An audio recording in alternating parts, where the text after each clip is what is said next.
Woo! All right. It's been a minute, but this is King Cringe back with Subverted Subversions, if you didn't notice, we also have this cool ass new intro that isn't really done because it's not been properly mixed, but shout out.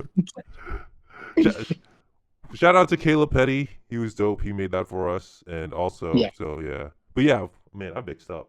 My co-host, Jesse, introduce yourself. Yeah, we are very scrambled already. We're doing our best. What's going on, everybody? It's your boy, Jesse Larkins, the author of Soap Scum, which you can find on Amazon. And yeah, how's it going, man? It's good to talk to you. It's good to be back recording after our hiatus. Yeah, we had a big hiatus. This dope. What you think of the intro Like a, though? what was that? What do you think of the intro? Oh, I like it. Dude, it's badass. It's so badass. I Yeah. don't I don't think Caleb does production, but he should. Everybody now should just bug him to do their intros. Yeah, because his podcast Strange Urge, which has been out for a couple weeks now, Yeah. he did the theme song for that too, and it sounds pretty similar to ours. So now we're like companion shows with Strange Urge because Caleb did both our theme songs. So Shout out to Stranger. Shout out to Caleb Petty. Dope. I mean, we'll be talking about it more, but yeah. yeah, Um, we're about to really talk about Caleb for a while actually. So yeah. So yeah, it's been a while. It's been a month. You must be wondering why Subverted Subversions. Why are we fucking not doing shit anymore? It's because we all had a trip, dog. Yeah. We all we had yeah. an epic trip. We had an epic. We all decided to hang out at Caleb's place or whatever, his area, his region of living. So yeah, Yeah, after that episode, because typically we'll record with a guest, and then after we're done, we'll even hang out with them for another couple hours, just shooting the shit. And me, you, and Caleb were just like, discovering so many crazy synchronicities and so yeah. many just wild coincidences that couldn't be ignored anymore. So we're like, all right, we all need to hang out. We Fight all need over to it. get together, and yeah, we got to bro down for real. So, I drove fucking 11 hours from Michigan to Caleb. It's Uh, crazy, dog. yeah, and you I flew had it down easy. I had it easy. I or, flew or where from wherever. in. Yeah. So it's wild, but we met up. Caleb was our chauffeur. I mean, we're gonna yeah. This is the Subverted Subversions plus Caleb epic retreat podcast. We're gonna tell you all about what we did, how crazy things went, and yeah. The whole exclusive travelogue of the SS boys. We're Yeah. breaking it all down for you. We're doing what people say we should do, like meet in meet space. That's what they say, So we're doing that. We're building connections in real life.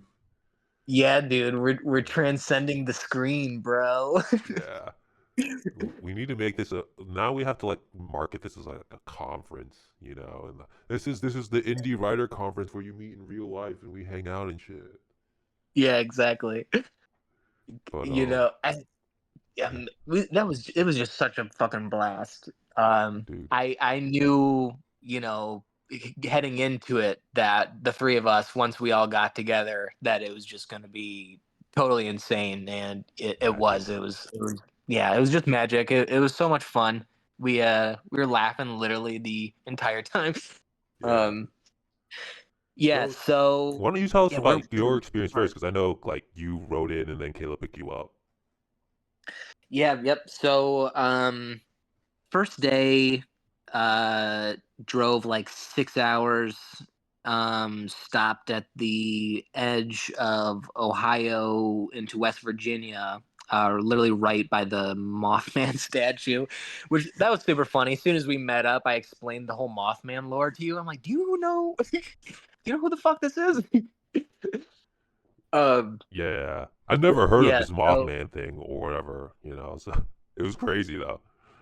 Yeah, and I guess just a quick, if no one else knows the Mothman, he's a funny, notorious urban legend, sensitive young man, alien figure who appears right before natural disasters, and people look up into the sky and they see Mothman. So there is literally a gigantic statue in the middle of a town square of this gigantic moth creature, and I think I sent you the pics, yeah, Yeah. of me and Allie posing with it, and Didn't all that shit. I heard like he like it was like the bridge, like he destroyed a bridge or some shit. Yeah, it was like there was this massive bridge collapse where a ton of people died, and the lore is that everybody was like seeing, like they were like sightings of him like the days prior, and then apparently on the event of the bridge collapse they like looked over and saw him menacingly, or just like ominously, just like watching over a bridge collapse, which is like, bro, you're just gonna watch, okay? Yeah. But They never do um anything. They're just folklore. right, they never do anything courageous or even dastardly. They just kind of watch ominously as other people as other people die. um let's see. Yeah, okay, so we stayed there for the night, hit the road again in the morning, drove another like 5 6 hours, and literally as soon as we got to the hotel I just hit up Caleb and hit up you, and he came, swooped us up from the hotel, and we went out to lunch, right? Yeah, I think we went out to lunch, but like before that, it was really dope. Meeting you guys for the first time. It was so cool. It was so cool meeting you guys for the first time. Yeah, dude. I really was like, I was just teasing the whole time. I was like, I can't. Well, yeah. I mean, it was like, first off, it was meeting Caleb was like totally insane. It was Yeah, just like instant broship, and then we pull up, we pull up to pick you up, and it was like, wow, man. It was just an overwhelming feeling. It's to describe it is strange, but it felt like, yeah, man. It's like, oh shit, our paths are finally our paths are finally crossing. Um, yeah, and dude, it was yeah, insane. and Allie just adores you so much. She the entire car ride home, she's like, "Can we adopt him? Like, can he come live with us?" I'm a you know. dog now. Holy fuck! I need to And I want a was like, dog she takes care of at one of her daycare centers. literally, we're like, we can take care of him. He can just hang out. He can live with us. Yeah, um, it's cool. She's yeah, cool for sure. It was nice meeting her. yeah. I mean, You guys were getting along. talking about me, bro. Like I was talking about you. She adores you, bro. For real. I'm like, bro, lock it down. Have 10 kids with her already, bro. What are you waiting for? The financial security, that's all. Oh, okay, that's fair. You could tell though, you could tell that she's yeah, my biggest cheerleader, my For yeah. sure. She's got those adoring eyes, like the like in Buffalo 66. She's got the Christina Yeah, Ricci, bro, you're you literally know. Buffalo 66. It's so true. We No, all I need a I really Buffalo am. 66 chick. That she's literally, she is my beautiful doe-eyed, freak, and I am Yeah. her total rageaholic, so yeah, that also is definitely why I just, I adore that movie, because every time I watch it I'm just sitting there like, yeah, this is us, which I'm sure a lot of people have that when they watch that, but it is funny to watch that and feel almost like I'm naked on, I genuinely feel like I'm being portrayed on screen to some extent. I'm like, oh Jesus Okay. Christ. and I and see. she feels the same way. She's like looking at me the whole time. She's like, you see this? You see what you do? Like, but No, that's why I didn't like it. I was like, I can't relate to this. What is this? you're like, who is this like emotional like Yeah. fucking child? Like, who's this This is guy? so Yeah. unrealistic. No woman acts like what the fuck. It's like, no, no, it's true. They That's true. exist, and Yeah. they love men like that. Yeah. Yeah. Yeah. No, it's dope. um but okay, yeah. So we picked you up Yeah. and we went and we got some Well, lunch. before that, I just wanted to say you brought me books, which was hella dope. You got me, Oh yeah, yeah. I brought gifts for everybody. yeah, you got The Sluts by Dennis Cooper, and you have Platform by Michelle Hella Becca. I don't know how to say his Welbeck, name. yeah. Welbeck. Okay, okay. Yeah, So yeah. that's I really cool. yeah, and we've said it a few times, but I wanted to give you I wanted to balance it out, give you some really good gay content and some really good straight content. Hell you know, yeah. and the covers are so similar, and are in those respective themes too. It's like, one has basically, a nude dude on it. The other one has like a half naked chick on it. So it's like it's the perfect pairing. And Yeah. I've said this before, but I think it's a masterpiece. Omar loves it. We both have that love for that. So, and but I've never read Platform, so me and you can read Platform together and maybe Yeah. talk about it later, or just to discuss our thoughts and all that shit. It was, I mean, we talked about it a little bit before this podcast, but you were explaining it like Dennis Cooper is just like they're talking to chat rooms and stuff like that. I'm like, oh, this sounds really cool, man. So I'm gonna definitely. I trust your taste, Jesse. I gotta check this out once Thank you. once I get myself straightened up with some projects I've been working on. Ooh, maybe we'll talk about at the end. But yeah, Yeah. I'm very curious if you'll how much you want to reveal about some upcoming releases. that'll come at the end. That'll come at the end. Okay, cool, Okay, yeah. cool. So yeah, after I got those gifts, we all went to eat at some diner, I think. Yeah, I forget. Yeah, something Ed's. Big so Ed's, I, I think. Big Big Ed's, Ed's is what it Uncle was. Ed's, something like that. Something like that. Um, It was pretty dope. had it. Yeah, dude, that was really fucking good. Dank fucking burger.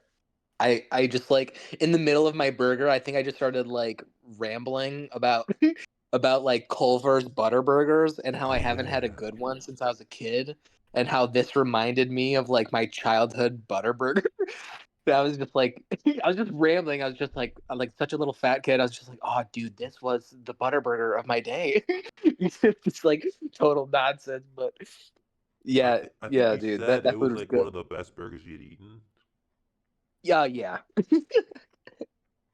And I agree with that. It was like, because I basically get like a bacon cheeseburger at like every place I go to. Just that's kind of like my standard go to. I like measure a place's fucking grit by by their bacon cheeseburger. So I was just like, all right, yeah, I'll get this. And I was pretty fucking blown away by how juicy it was. And Is yeah, that what you yeah. ate all the way up while you were driving was just bacon cheeseburgers?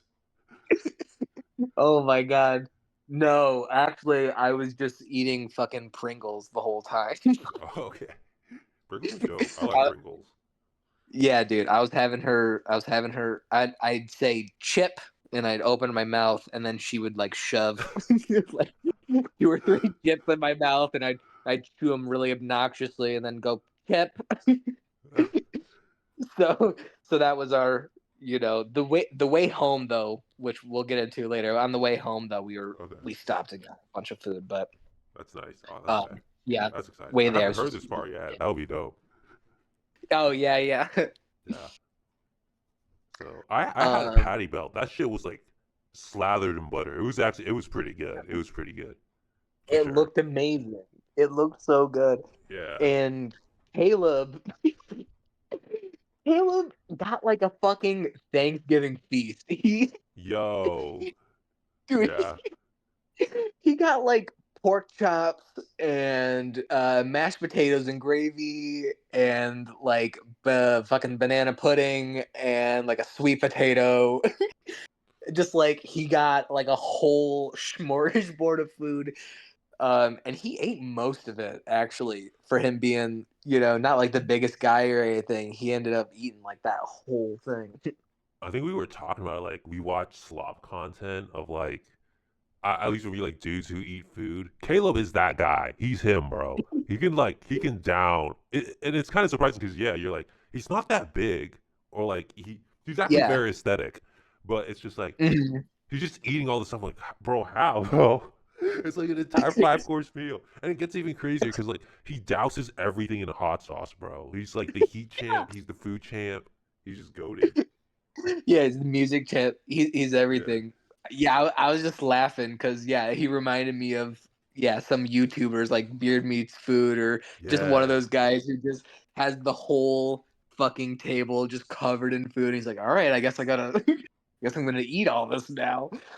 Yeah, and him just like dumping hot sauce and everything. I was just like, okay, this is this is fucking amazing. Legit. But yeah, and then did we go shopping after that or? I think we just vibed Did we go to the out. movie?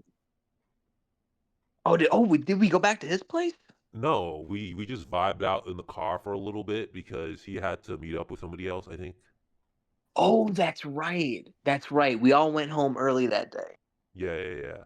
So that was like the Yeah, first day when we were okay. just vibing out, or him showing the area, and it was like really cool. A lot of green, a lot of Yeah, nice. chauffeuring us around Yeah, before very his very recording woodsy. of Stranger. It Very reminds me a lot woodsy. of his country vibe that he's got going on with like his new stuff for sure. Yeah, you could definitely see the almost how the environment like has an impact on on all of his art. Actually, it was kind of not really eye opening, but it was pretty interesting to like be able to make that correlation being there. I was like, oh yeah, you can really see, like how being around here has that kind of impact on him. Yeah, super sick. So yeah, I think we went home. The first day was pretty chill. We just like kind of talked about a lot of stuff in the diner, our schemes, our Yeah, plan to take over the indie lit world. You know, all our plans. Yeah, yeah, our plotting. our plotting. You know, but Um, was there anything else about the first day you want to talk about or? I mean, other than the fact that I got to my hotel room and like I had a minute, I think I even texted you. I had like a miniature like panic attack where I was like, "Why are all my channels in Spanish?"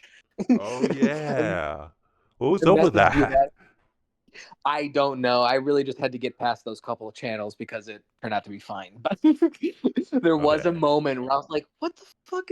What the fuck is this?" I everybody speaks kept pressing. Spanish. Is Caleb gonna speak in Spanish? What's Right, yeah, I was like, "Are there Mexicans everywhere? What's happening?"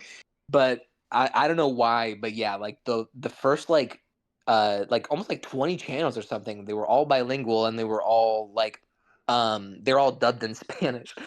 So I was like, "Oh fuck. Like do I need to go talk to like front desk or something?" But no, it was fine. Bit of an overreaction, but yeah, you never know with these things. never know weird ass places.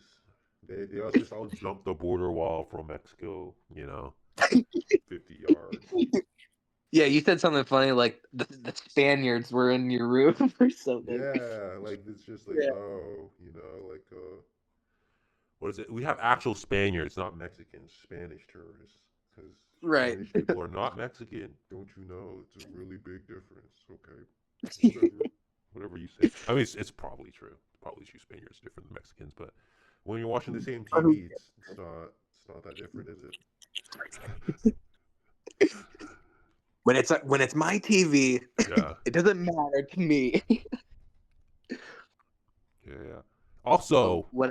I forgot Yeah, to go. mention you were really surprised the first time you saw me because I'm half black, half Jewish. You weren't expecting that, were you? I was not expecting that. I was expecting, a ripped white Chad, and instead I got a black Israelite. So Yeah, a 4 foot black Israelite. It was too much. Couldn't with a handle it. pronounced fro.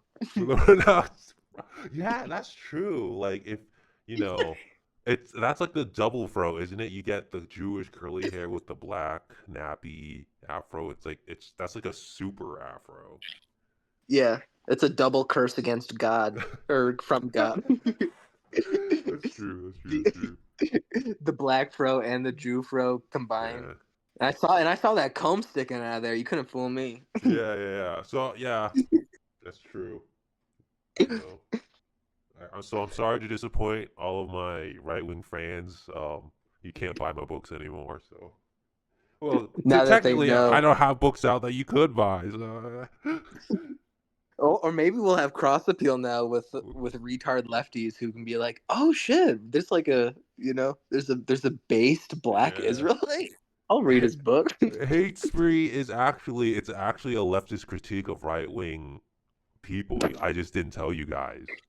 So Right. Actually, you got to read between the lines, you but have it's to read actually between. there. Yeah, for sure. Yeah, it's for the lefties, definitely. I can't lie about your race though. You were as white as presented, so big ups, big ups. Yeah, I'm about as yeah, I'm like the whitest, the whitest fucking guy, and somehow my girlfriend is paler and whiter than me. Which is Yeah, like I don't even know how she does that shit, but is she more uh, American than you? more Uh, American. like, is Oh she more man. like are your like relatives from like Ireland or some Uh, shit, and she's like actually from Pennsylvania or some shit?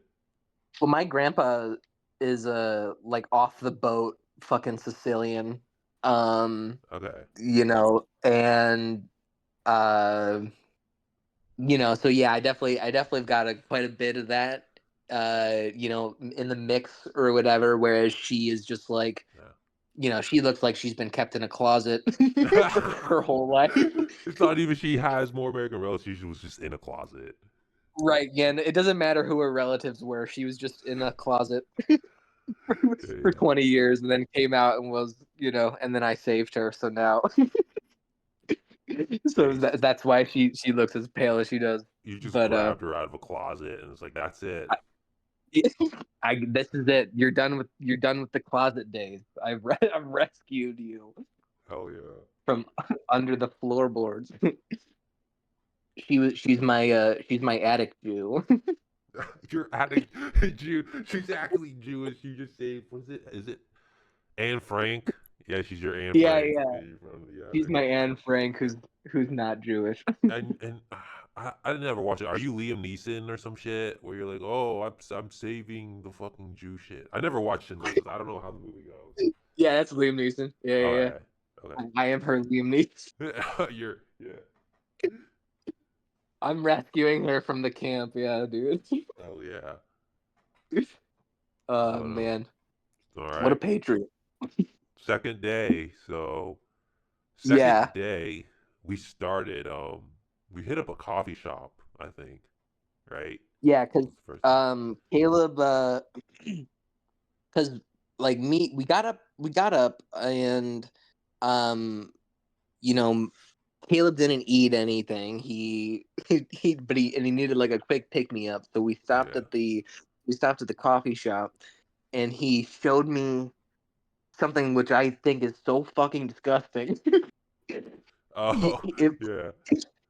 he this like seltzer coffee thing where like the barista gave him like a cup of like the blackest fucking coffee and then a can of seltzer water, and then he had to pour in the seltzer water or whatever to like make the full drink, and it was, I was like, oh, that's interesting, that's so weird, like I don't think I've ever had that before. I took a sip and I was like, this this is so fucking gross. I had no idea, like how the fuck he drinks that shit. But yeah, he loves it for some reason. And the more you drink it, the more you have to keep pouring in the seltzer water, and then there's Yeah. a certain point where you're basically just drinking seltzer water with a slight coffee like hint to it or something. But yeah, not to trash our friend's taste, but I'm like, holy fuck. It's an acquired taste. Yeah, I didn't drink it because I don't fucking drink coffee. So Yeah, and me anyway, I don't drink coffee, and I guess when I do, it's like I load it up with fucking creamers and sugars and caramels and shit. yeah. So yeah, I don't want to taste. I can't taste like normal shit. You know, I want it to be like a fun drink or whatever.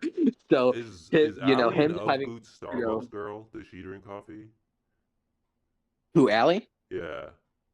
She gets those strawberry acais or whatever. It's like a Okay. lemonade drink She with doesn't like drink pumpkin strawberry spice. chunks. What was that? She doesn't drink pumpkin spice. No, Okay, she's cool. she's not.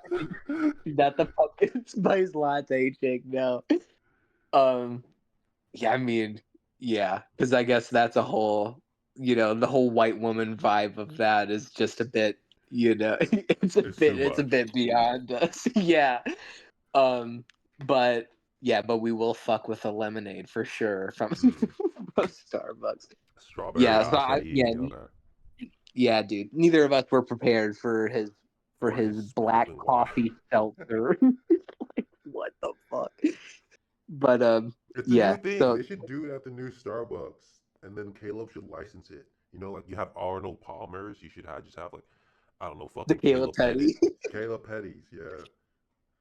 I'd have to order it just to support him and just be like, look, my homie has fucking black black coffee seltzer water here. So You just buy it and then you just drop it all in like the fucking drinking fountain. You're like, yeah, I supported my guy. right, right. I'll send a pic to him in the group chat, but like, look, Yeah, man, hey, this is for you. But I'll pour it out yeah, immediately. yeah. That um, was dope though. and then we went.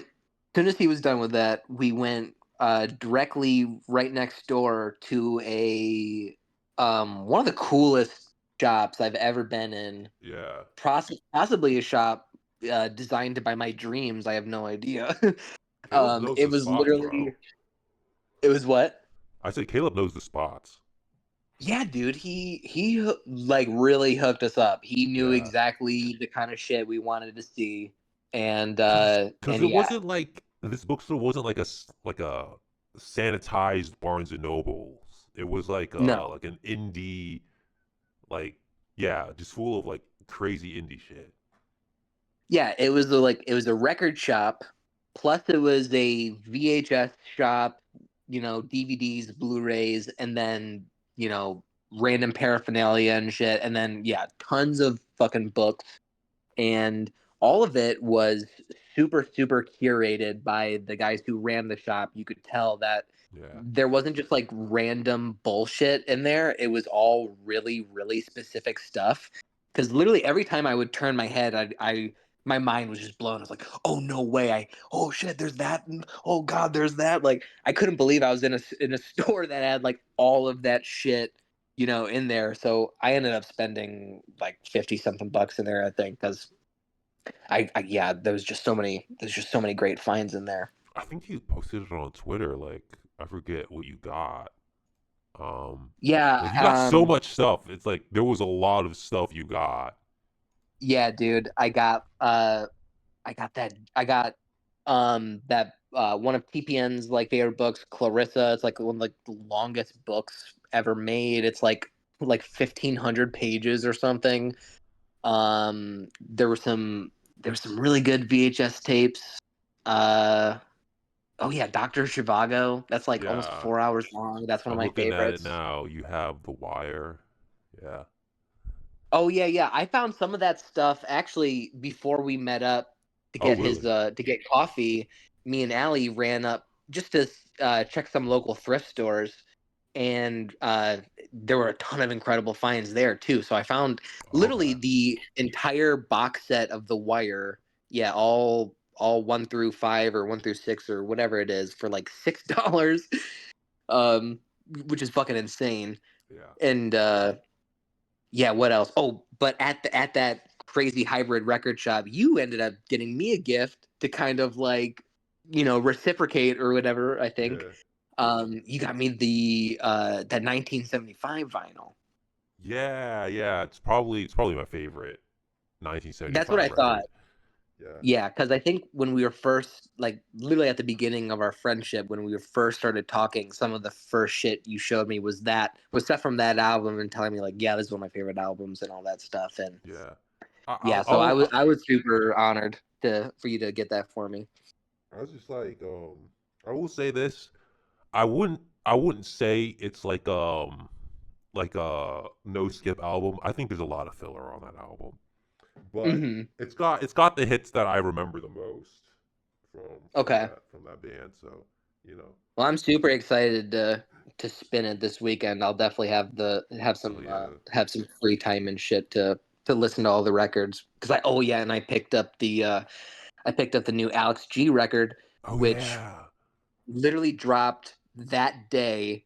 And like while we were in there, the store owners were unwrapping the shipment that they had just gotten of it.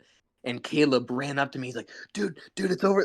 They're putting it out right now. So, yeah, literally just grabbed it right there as the guy finished finished like setting it down. And that was such a crazy coincidence because we were super hyped to pick up that album in general, but for all of that, just to coincide in that one moment was just That's so perfect. that's crazy, dude. I didn't even know that happened. That you got because I knew like you guys said that it dropped on the day, but like as the guy unwrapped it, bro, that's crazy, dude. Yeah, dude. Like because I don't know if I think Caleb, he wanted to check out and then wanted to like look around some more because he had a big stack of shit.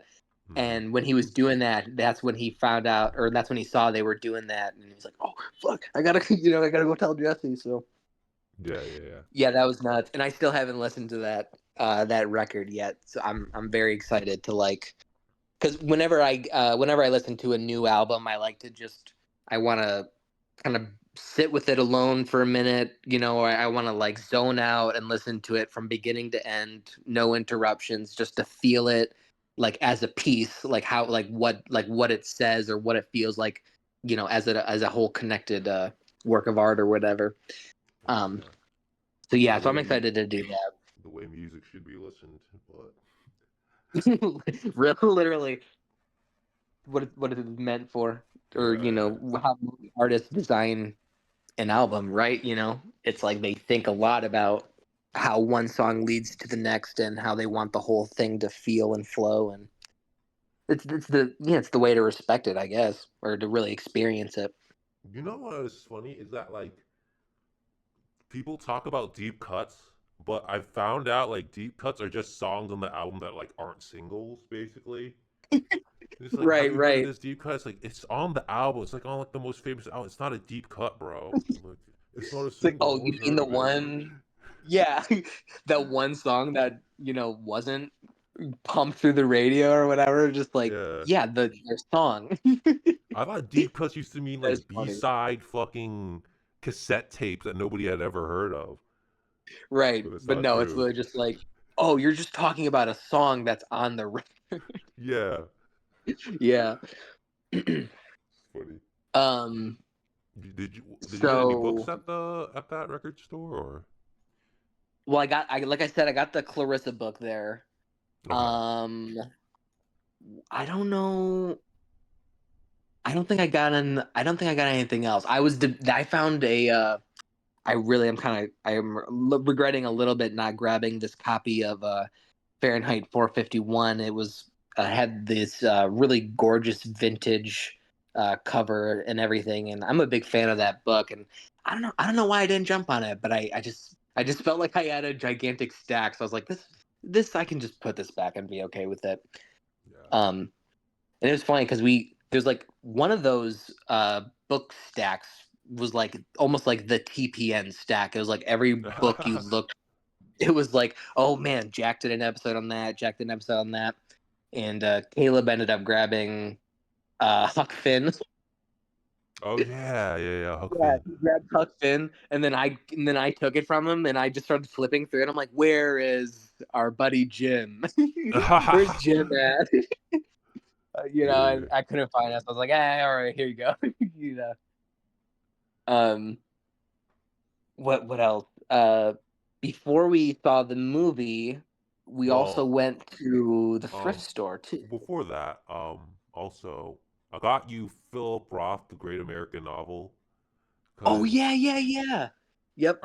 I heard he was like a famous author. I didn't know this, but apparently, shout out, to one of our guys. Apparently Phil Roth, I guess, is that's where his name comes from. Philip Roth. Shout out Phil Roth. Makes great books. Buy the raft on Amazon. Shit's dope. Yeah, But like a funny sort of calling shout out or whatever, you know. yeah, Um, that was really funny. You found you find that and be like, hey, what is this about? And it was this super, nice vintage dusty copy, yeah. and you're like, all right, you got to read this and tell me how it is because I'm never gonna read this fucking thing. It was funny too, yeah, because there was like a lot of cleaner copies, but I was like, nah, we got to get the old version. It's more rustic, you know. Yeah, dude. I'm super stoked to dive into that too because I've never read his shit either, but I know that I know that in a lot of literary circles people really admire him and shit. I'm gonna go out on a limb. I'm gonna say our boy Phil Roth's better. I'm gonna, you know what? And I've got a feeling that you're right because Phil Roth is incredible Yeah, and no one, a total original that no one can hold a flame to. Yeah, we love Phil over here. So, and then um, also I got uh Caleb Kurt Vile's Pretty Walking on a Pretty Days. I think that was like oh album. yeah, you did. You got him a record. I totally forgot you did that. Yeah, an album that I used to listen to a lot, but he's doing a podcast with Luke Roberts, who did a video with Kurt Vile. So I was like, you know, he digs Kurt Vile probably. I think he did, yeah. He said yeah, so it was dope. So Yeah, you were like, okay, by osmosis, I have to yeah, give you this. Kurt Vile, because I didn't know we're what the fuck else he listened to.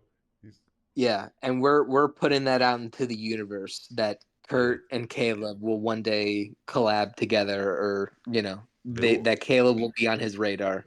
He will all be on tour. He will open. No, Kurt Vile will open for Caleb Petty. That's what's that's what's gonna happen. That is the future. We Yeah. guarantee it. No, but Hell yeah. it was actually interesting because you guys are picking up VHSs and I know Caleb picked up a couple cassettes. Like, so I guess what interests you guys about like old physical media compared to like I don't know buying DVDs or shit like that.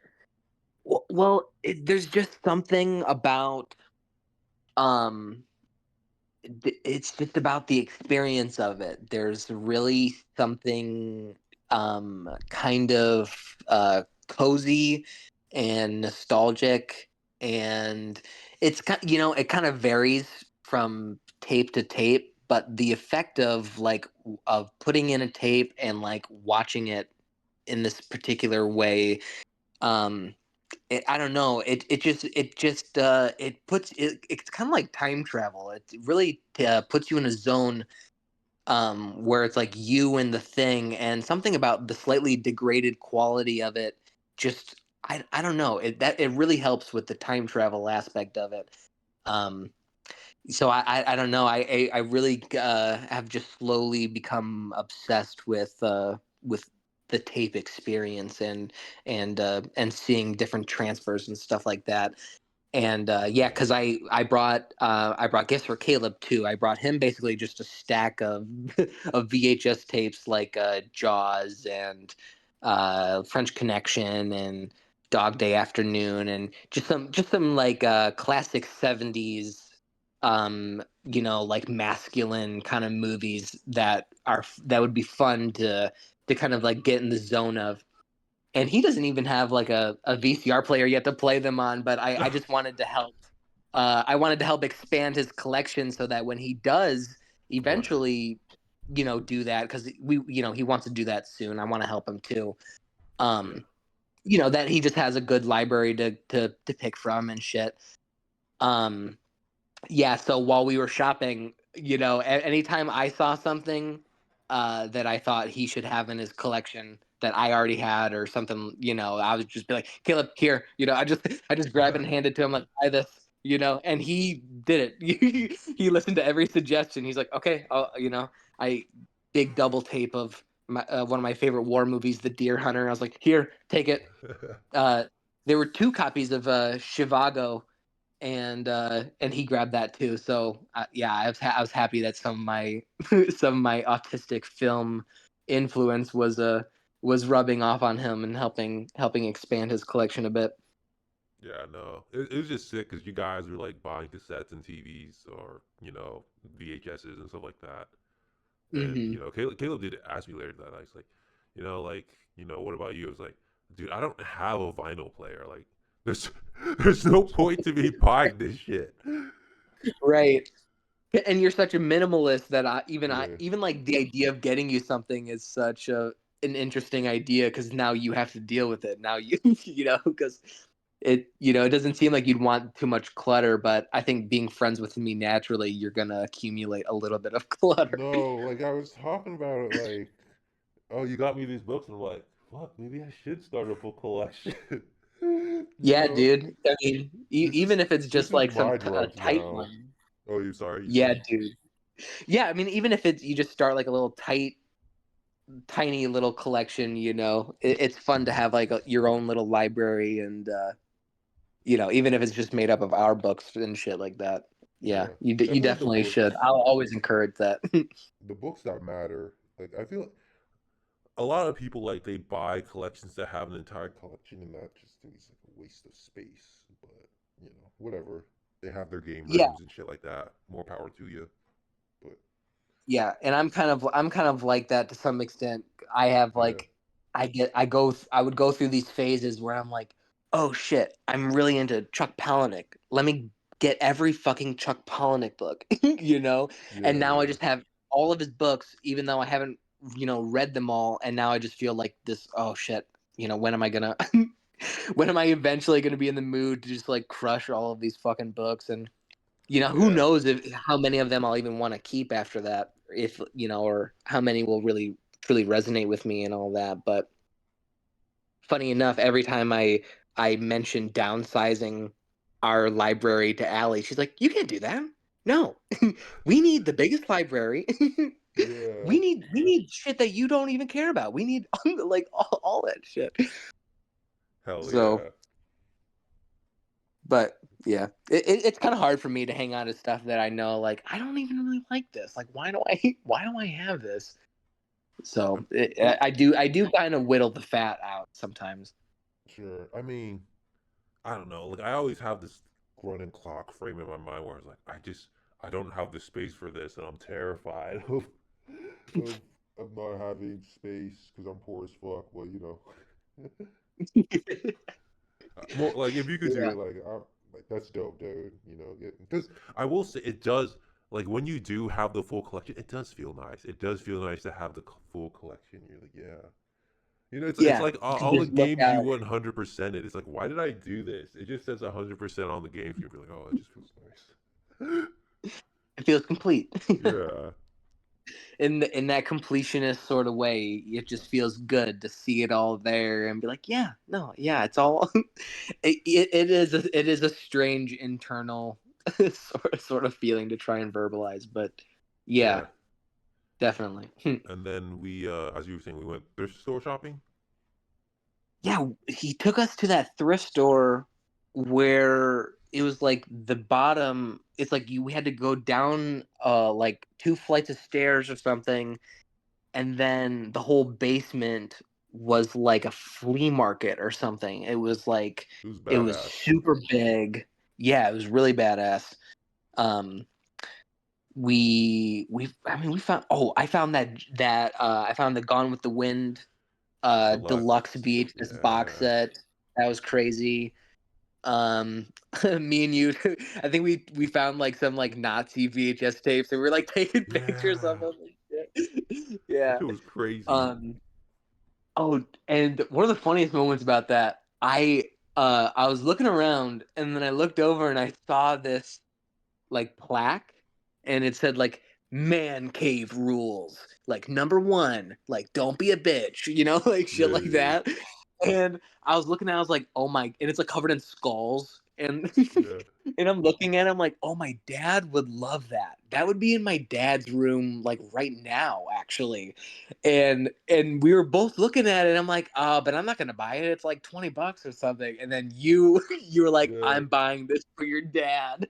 Your dad deserves it. He deserves the man cave rules. Dude, I I'll have to update you when I finally give it to him because I haven't seen him since I got back from the trip. But when I do, I'm gonna give it to him, and Oh yeah. I am 100% certain that he is going to hang that up somewhere crazy, like in his fucking his decked out garage or in his office or something, because like that type of shit is everywhere. He has so many things like that. Like my dad, he's such a fucking boomer. All he does is he just scrolls Timu for shit like that so that he can decorate his house.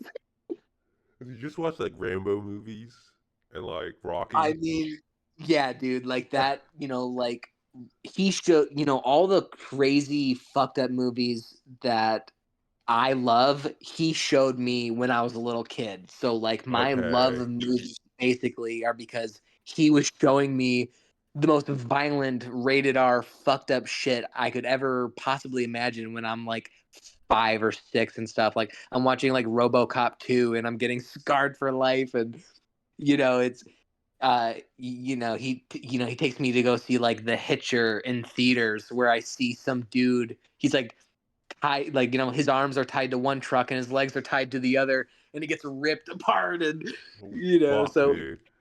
yeah, dude, all that kind of shit, I definitely got, my dad has a huge influence on all that, and yeah, his aesthetic is that shit. Shout out Mr. Larkins Senior. Shout out. To Deserves that. Jerome, yeah. Yeah. Yeah, shout out Jerome if you're hearing this right now. Which he said, he's like, "Oh yeah, your podcast. I'll listen to that sometime. Hey, If he does, hey, how's it going, Dad?" I forget. Didn't we also talk about that time he shot a dude in like self-defense? Oh yeah, yeah. I think Yeah. we were talking about that with Phil or something like Yeah. that. Straight up badass.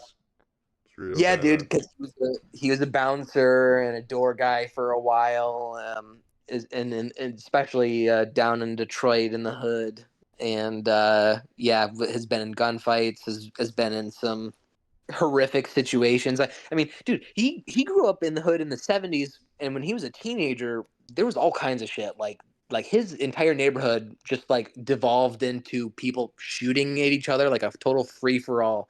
And Damn. him and his friend are just like running for their lives. Like he's that kind of guy. So yeah, it's no surprise that like I'm like 5 and he's like, let's throw on fucking let's watch Yeah. Robo. Let's So watch RoboCop. let's watch this guy shoot people in the dick. you know Yeah. But yeah, so I think I don't. I remember Caleb. He got like a super cool Timberland set or whatever sweaters. Oh yeah, he got a tracksuit. He got a Yeah, matching top and bottom Timberland tracksuit, and it looked sick as fuck that's actually. base. Yeah, yeah. And for a second he almost got like an army bomber jacket or Yeah, something like that. And I was like, "Look, man, as cool as this is, you got to get you got to get the tracksuit." So, yeah, what? I hope we get like a cool, Timberland photo shoot soon. I think you guys were talking about it. Like you were into the bomber jackets because of Drive. Yeah, dude. When I first saw Drive in high school, that was like I feel like that was the first time I really recognized like the idea of bomber jackets, one, and Yeah, two, that they look cool as fuck. And my friend who was a couple years younger than me, who's like, almost like half my height, he actually bought the Drive bomber jacket and would yo, like let's wear go. it to school.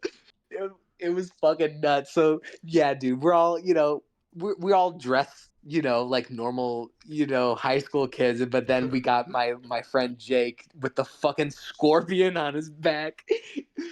Yeah, dude. Yo, Drive was a Drive, and Ryan Gosling in general had a huge, huge impact on me and all my friends. He was just the epitome of cool, and Drive was just the best fucking movie ever. okay. I still haven't watched Drive. I heard, I heard White Pill Media say it wasn't good.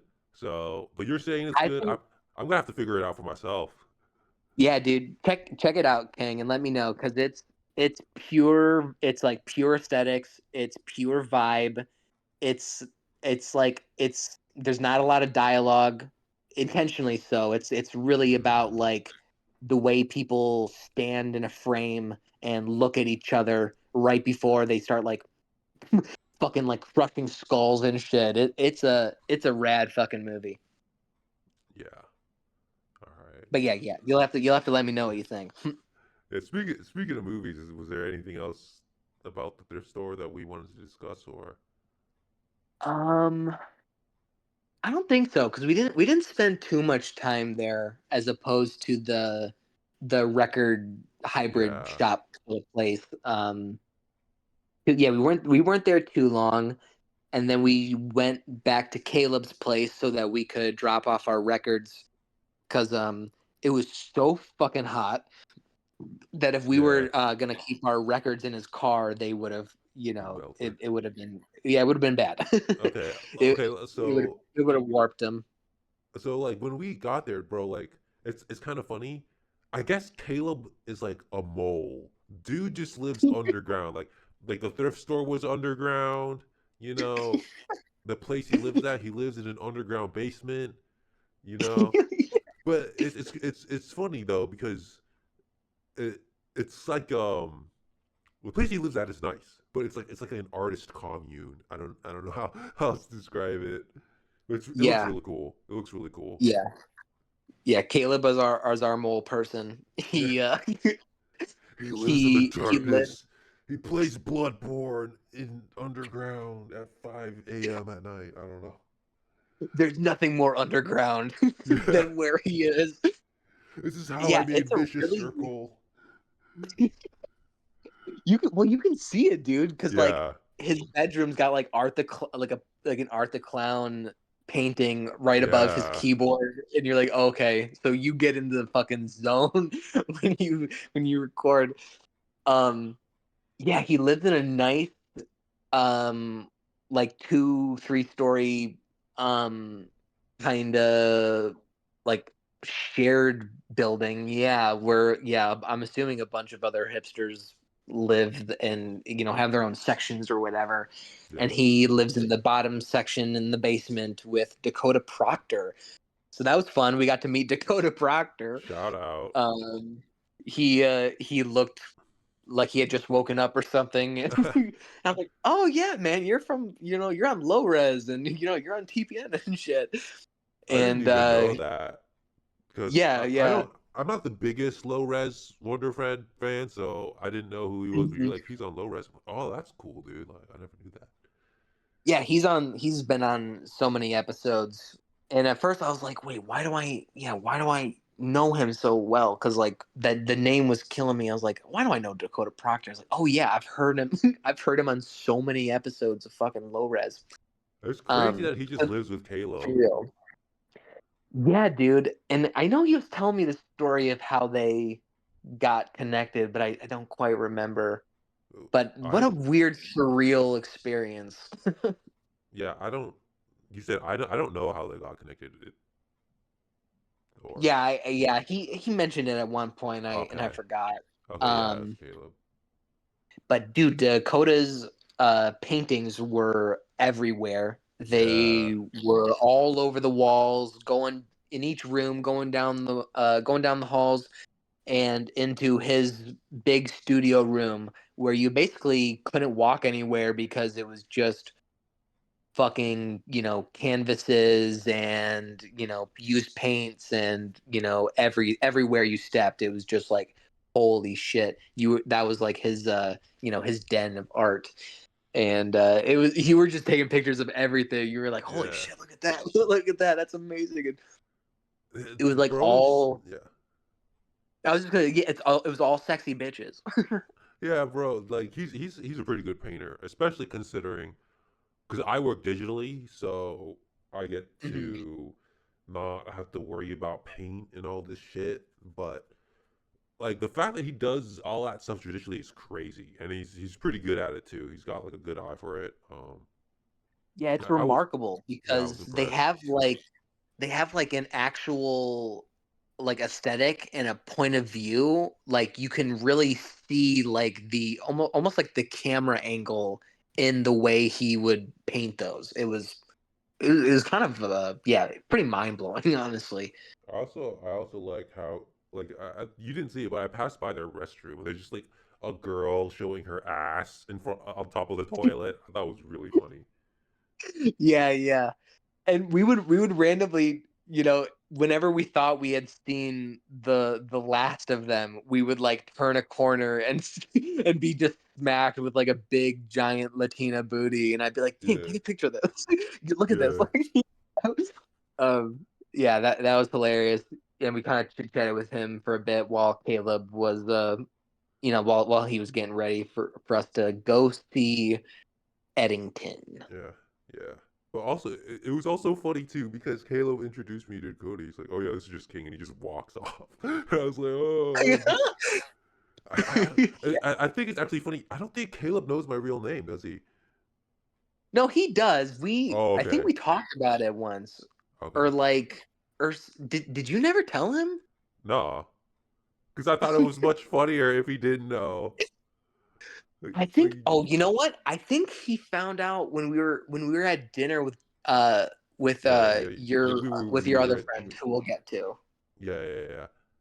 So it was funny. So yeah, yeah, Yeah. yeah. But so yeah.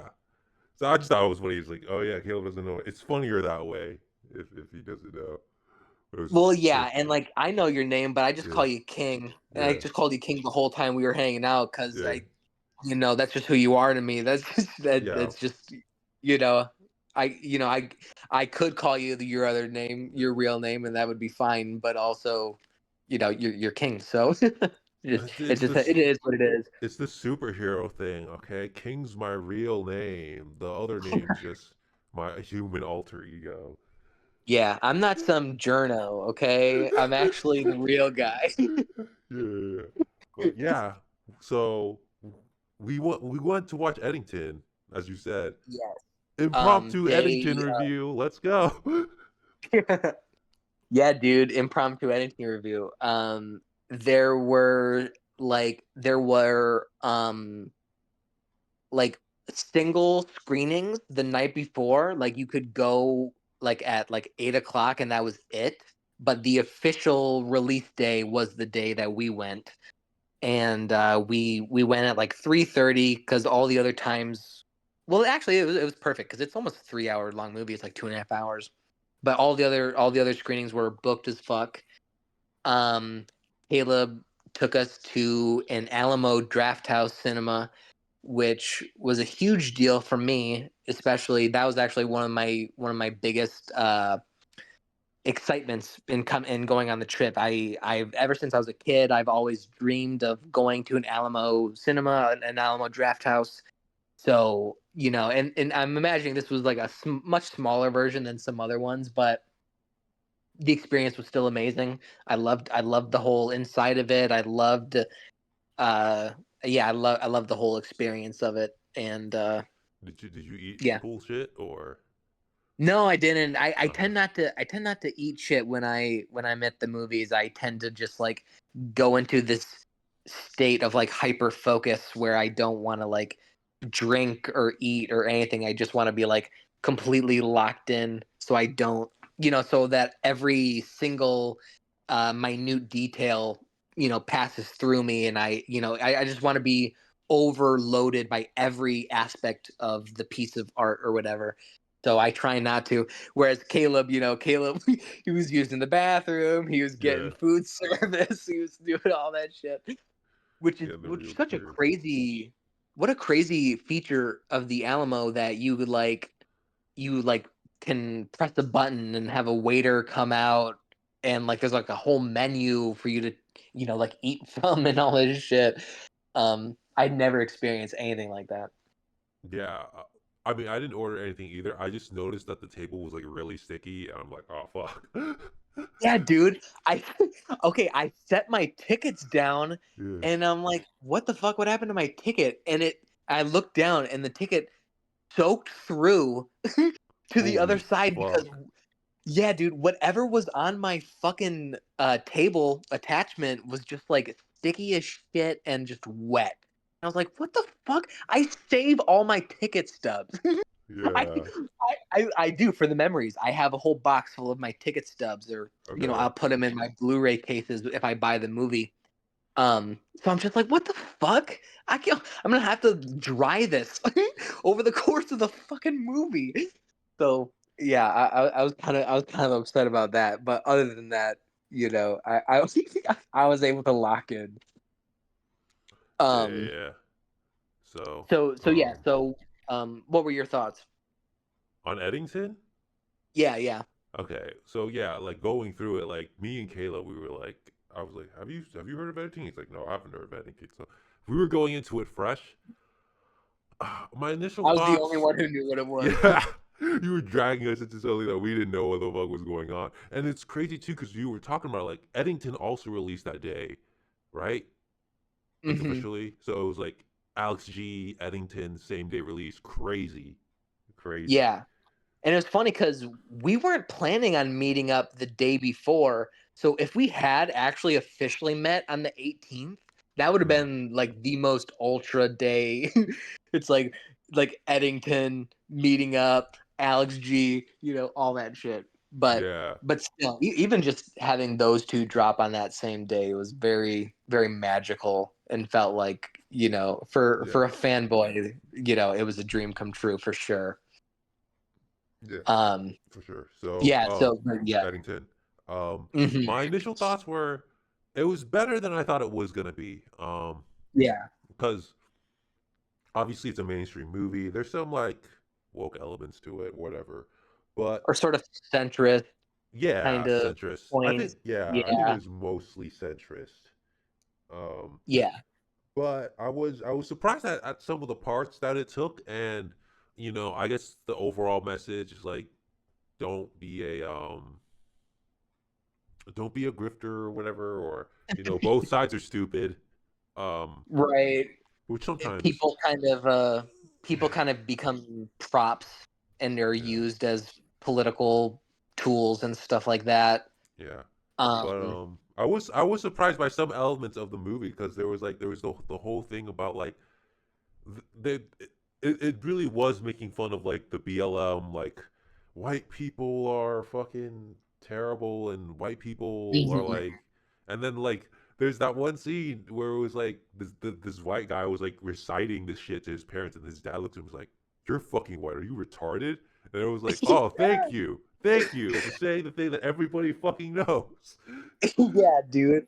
And that's really where it felt like that to me was almost like that felt almost like the credo of the movie. It was like, okay, it's like I'll make all these centrist points if I can at least say that this is fucking retarded. you Yeah, know, like if we can have a literal moment where the movie stops and goes, that is fucking retarded. Like that's incredible. I truly relish that moment. There were yeah, there were a few moments like that where I was kind of slack jawed that we were like, oh, that's like really fucking base. I couldn't yeah. believe that they included that like in a mainstream fucking movie. I was surprised Um too. yeah, I I, mean I, just I even yeah. You said sorry, go ahead. no, no. You go ahead. I was just saying like even having like the uh, fascist tension surrounding mask policing and Hmm. clearly painting like the people enforcing it as being like fucking ludicrous. Like one dude having like double masked was like a huge visual gag. Yeah, Um, and like just them like trying to force him to mask up and you feeling the tension of the mob. That's very, I mean that's pretty fucking edgy and pretty surprising to see come out, yeah, in a mainstream film.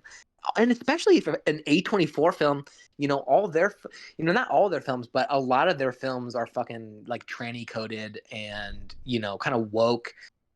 So for them to be comfortable putting out some of their, some pretty fucking transgressive base sentiments like that was surprising. Yeah. I personally like what I'm feeling now is I'd give it an 8 out of 10. I thought, Yeah, so I I was would feeling it. agree with that. I think the centrist points do kind of bring it down for me, but otherwise, I was very engaged with it Mhm. as like an as like a slow burn western. Yeah. Um, because all of the gunfights were super fucking tense. I was really into those. It really reminded me of some shootouts in some classic films. Like you should definitely watch the movie No Country if you're interested in those kind of vibes where it's kind of updated, uh sort of modern western, but just the raw fucking tension of two people shooting at each other and just dodging and trying not to get shot. Oh man, Eddington did it really palpably, um, and pretty stunning in some places. Yeah, no, I think the problem it's not necessarily the centrism. I feel like the jokes could have gone a bit harder, you know. Yeah. I was like being validated a bit, but it was just like I feel like the jokes could have hit harder, and I think that was what was missing from the movie.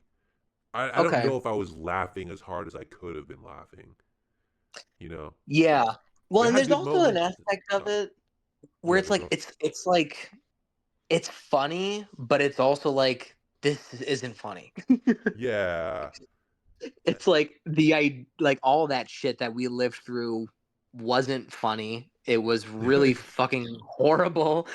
So the idea of laughing at it is like it's like a new almost, you know? It's like to yeah, laugh at it in a mainstream way is such a new strange experience when I've spent so many years just being like, yeah, that was fucking horrific, you know? That was yeah, that was like borderline apocalyptic how that was. So it is strange for a piece to come out finally where you're like, can we laugh at this? You know, can yeah, we laugh at how fucking retarded it was? It's like, yeah, but also, it wasn't super funny. So yeah. It's just like getting to a point, but they did get some of the humor like somewhat right. I think for sure. Like we both agree, like some of the stuff was funny, like the BLM stuff, a lot of the other jokes. yeah, They had some zingers in there. And also like I felt like more of the comedy was in like the violence. Like the first time Pedro Pascal gets like shot, I thought that was pretty funny in a weird way. dude. Okay, I, I thought it was funny, but Yeah, also I was so shocked yeah, and I was so mind blown that it had escalated that quickly because yeah, there's the whole, the whole noise complaint situation, right? yeah, And he gets slapped in the face, and you go, well, what can come of this? you know, yeah, it's like what can really come of this, this back and forth. Where is it going to finally come to? And and then he just goes off the deep end. He's just like, all right, I need some fucking respect in my life. So he yeah, kills the fucking homeless dude, kills Pedro Pascal and his kid, yeah. tries to frame a black dude. Cause it's very much he gets like a slap and you're like, oh, is he gonna fight back? And he just kind of walks away. He's like, oh, so we're doing like the pansy kind of right wing thing. It's like, no, he actually shoots these guys. Right, for a second, Yeah,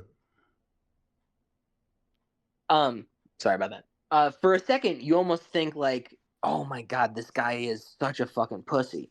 yeah, You're like, holy shit, he's just gonna be a cuck like the whole time or something. yeah, So I was really not expecting for him to yeah, take matters into his own hands in such an extreme way. And that's when the movie just becomes, plot wise, it's like, okay, now we're on this like this murder investigation. I think that was something that was really good about the movie is that number one, you couldn't predict what was happening, and I liked how I thought it was like you think you know what's gonna happen at the beginning, where it's like, oh, this is just gonna be a comedy on COVID, but it's not. It goes off the deep end like midway through, and it actually goes to places you didn't expect was gonna happen, which I thought was really good. Like definitely a Yeah, positive. it goes completely bonkers. It does not follow like any sort of traditional narrative that I can think of. It really is like this original piece that is this yeah, you could say it's like a neo western or whatever, but that's like that's kind of being reductive. That's not being entirely generous to the whole scope of the vision, which is pretty fucking crazy. Um, and the ending was so insane. Yeah. Well, It's like before we I get should that we to that, I yeah, just should want we to spoil mention the ending? Should we let it go or what was that? I guess I was just saying. I was just asking if we should spoil the ending, but I mean, I guess Well, fuck it, we should. we should, We but can if we before want. we do that, I just want to mention one point. Yeah. Which is again like with the whole centrism thing, Pedro Pascal is like kind of built up to be like the man, but he's like the left wing guy, which is really weird because if you think about it, like what was the last Democratic like guy, like Bernie Sanders or some shit? Not Bernie Sanders, Joe Biden. Like bro Right. is not slapping anybody. The Pedro Pascal character doesn't feel real. They did make a couple of 6 feet jokes, but that part didn't feel Right. real to me. That his right because he is an Yeah, evil Democrat mayor who is like a total pussy who wants, he like runs on, he runs on false platforms, yeah. about woke shit, woke talking points about like inequality and stuff. Yeah, so the idea that it's like they show him being actually like ruthless or kind of like mean spirited behind the scenes when no one's looking, and I think that's supposed to Yeah. make imply like yeah, actually he is this, you know since he is a um what's the word for it, he's like a fuck, can't think of the right word. He's like a contradiction, right? Yeah. He's like um man, had a total fucking brain fart. I think the idea that they like him slapping him as part of like his the darkness that you don't see the of like the front or whatever doesn't, yeah, as you said, doesn't quite work because I don't know if we have like a clearer maybe example of that, Because but cause there's never been a Democratic candidate that, like, I guess now they're trying to find, what is it, like the Joe Rogan of the left? But, like, right, historically, like there's that no, doesn't exist. yeah, like, it doesn't exist. Like, what are you talking about? There's no, like, because it's like, oh, yeah, Pedro Pascal. And actually, he was the guy that had sex with the Joaquin Phoenix's wife, but no, actually, Right. he was just too good for her. He's the alpha Chad. What are you talking about? It's You the know? idea that like Hassan Piker behind the scenes is actually a Yeah. That badass. that that he actually did fight Sam Hyde and he beat him. Didn't you know that? Right, and it's not just some tough guy facade, Yeah, it's like that is the whole thing. It's like he is putting on this act, he's putting on this facade, but he's actually really a bad guy. But it's yeah, like, okay, that actually wouldn't look the way you know what I yeah, mean? And he does it publicly. Like in front yeah, of a whole party of people, and they're all cool with it because I guess they're all okay with his demonstration of power or whatever, yeah, but yeah, so I'm not sure if I quite buy that, but I do like it as far as like a an aspect of the plot that pushes him pushes him to such a crazy extreme where he has been disrespected for the last time, and yeah, he's even cucked at home. Like his wife doesn't want to have a kid. He yeah. really wants to have a kid, and instead she just wants to spend all her time looking at like this cult leader abuse victim, TikTok type shit. I don't. Yeah, I can see where they were going with the story, and I don't think it ruins the movie, but it Just just slap. yeah, not the slap, just like Right. the general wokeness in general. It didn't kill the movie for me, but Hmm. it was just kind of centrism, so it's kind of like it's okay, it could be better, you know. Right, because he ends up trying to frame the black dude for Yeah, the murder. And so there is a point when that was happening, there's a point where I was like, "Oh man, are we really going to be like actually maybe the yeah, cops did have some issues or something?" You know what I mean? yeah, That's kind of what it felt like.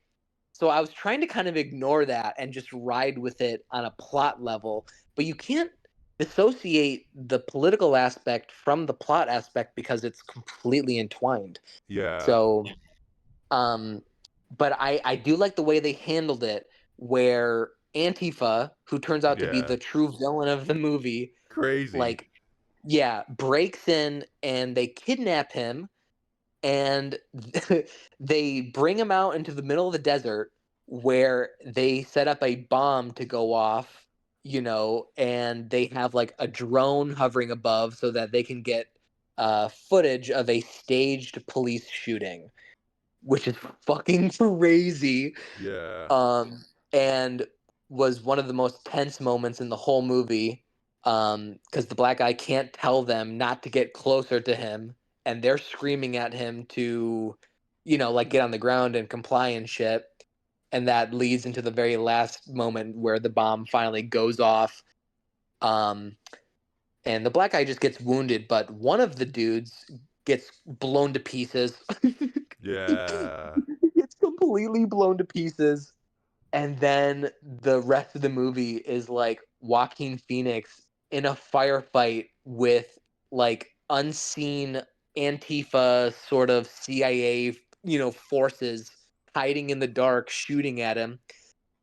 Um, It's crazy. Yeah, he gets Totally like fucking nuts, he gets a minigun, you know, and then like dude. Yeah, there's this whole thing where like there's this Indian investigator that figures out that Joaquin is the guy that killed Pedro, and you think it's gonna lead somewhere like, oh, this is the Indian guy, he'll find out. Nah, Pedro just like accidentally kills him with a minigun, and you're just like, oh, okay, that's he pretty funny. spins. Yeah, he comes out of the armory with like that giant Gatling gun like thing, and he's just firing like fucking crazy in every direction, and he Yeah, accidentally spins around and blows the Indian away completely, blows off his leg, and yeah, um, and I think he notices his mistake. He goes, "Oh fuck, I'm so sorry," and the Indian guy like lifts his head up just a little bit, and the Antifa guy like snipes him, and you see his fucking brains explode out the back of his head. So yeah, that guy has no, there isn't any sentimentality for the Native American detective figure or whatever. He is eliminated with no remorse in the most brutal way possible. yeah, Um, yeah, dude. And then you get this and if you watch No Country, you'll be like, oh, that was literally like No Country. This total just like, back and forth, chasing through the streets, don't know where each other's at, just firing off one shot at a time sort of thing, until finally um Joaquin's gun jams, which might be another unfortunate masculinity metaphor, like his gun jams. oh, okay, He can't he can't he can't finish, he can't be the man and reclaim his masculinity by killing the guy at the end. He gets fucking knifed in the head. He, yeah, holy shit, when you think he's gonna try and use the gun as a weapon to like like swipe at the guy or something, but no, the dude just pulls out a fucking giant buck knife and plants it in Joaquin's head, just fucking plants it in his head, and drops him and is continuing to like try and kill him. And the the white BLM kid who just wanted to get pussy the whole movie, yeah. he shows up with a gun and takes out the fucking Antifa guy while he's recording it. You just And blast them. Yeah, oh my god, that shot of him like riding up and shooting while he's recording with his cell phone, so incredible. Um yeah, I love that moment. And then he's like filming Joaquin's like dying body. Like Yeah. he looks like completely dead, but he's like, "Dude, I saved you. I Yeah, saved yeah, your yeah. life. Sheriff, I did such a good job." And then it shows that montage of him becoming like a right-wing grifter. I love that shit so much. He's getting because he was That like was desperate so for good. for pussy and shit, but now he's just getting everything. Yeah, dude. Pretty amazing. Yeah. Also, That was really funny. I'm pretty sure that was probably a reference to Kyle Rittenhouse. I'm It almost definitely was. yeah, 100%. That it 100% was. Yeah. It was and that's what I'm saying. Like, it is interesting and but also walks some of these sort of critical centristy, sort of lines or whatever. Um but the ending is pretty great. Sorry, go yeah, ahead. yeah. No, no, I was gonna say, but I think that's a good thing though because like mainstream movies for the longest time possible have just been completely left wing. There's just not Yeah. been the fact that it's even centrist at all. I think is just a great sign that things are like finally heading in the right direction.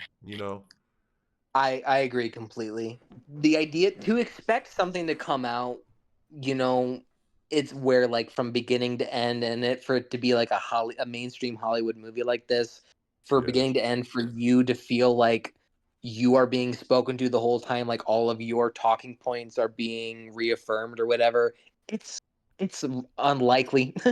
yeah, It's it happens sometimes, but it is unlikely for you to go see a mainstream movie and for you to get something like that, which is yeah, why I thought it was incredible that there were moments at all that did do that and did it with such like blazing fucking honesty to in almost like confrontational level of honesty that it's like even if it does have some of those centristy takes, for it to put out the takes it did is pretty remarkable, and yeah, it does, I feel like, uh help shift culture in a positive direction. for sure, totally agree. But yeah, talk about the ending. Let's go. Spoil. um so Joaquin comes out of his coma and he is a fucking vegetable. It turns out he did not die from getting a knife in his fucking head, but he is a vegetable. He is being they make him the mayor. Funny enough, he's been in a mayoral race the whole movie, and it's only after he can become used as a political prop for this tech company that he gets to become mayor. Yeah, But he doesn't do anything. He's in a wheelchair. He's a vegetable. Everybody has to take care of him now. There's like really hard to watch extended scenes of his like feeble naked body we like get to being see put in Joaquin's tubs. dick. That's cool. Yeah, his gigantic fucking penis, and like you can see him being mistreated by like hospice nurses, Yeah, and and you see that the main black guy who was going to get framed and who was in the explosion, he didn't die, and he's attending this big rally, and he's like filming everything. um and it ends with him out in the middle of the desert alone doing target practice. And Caleb pointed out to me that he well, pointed out to us that he was working on three specific targets, which I didn't notice initially, but that definitely mm. implies that he will be pulling a Joaquin, and he will probably be sniping all three of them in their house and kill them all. Well, I Oh, thought at the end of the movie he oh, did kill them all. Like those were the three shots at the end that killed the guys. Maybe I'm wrong. oh, maybe you're right. Maybe that is what that implies, that he took the shots and that ended the thing. Yeah, But another aspect is that The whole movie, Joaquin has been wanting to connect with his wife. He wants another kid.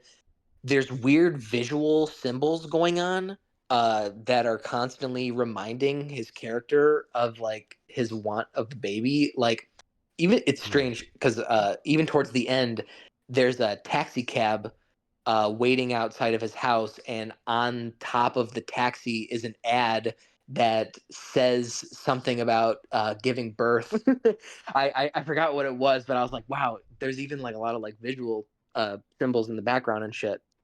And so he is the ultimate cuck. Even in the end, he becomes a vegetable and goes online and discovers that his wife, who he wanted this future with, is actually pregnant, but with this fucking cult leader, this abuse Epstein survivor victim kid who has also become a major media grifter.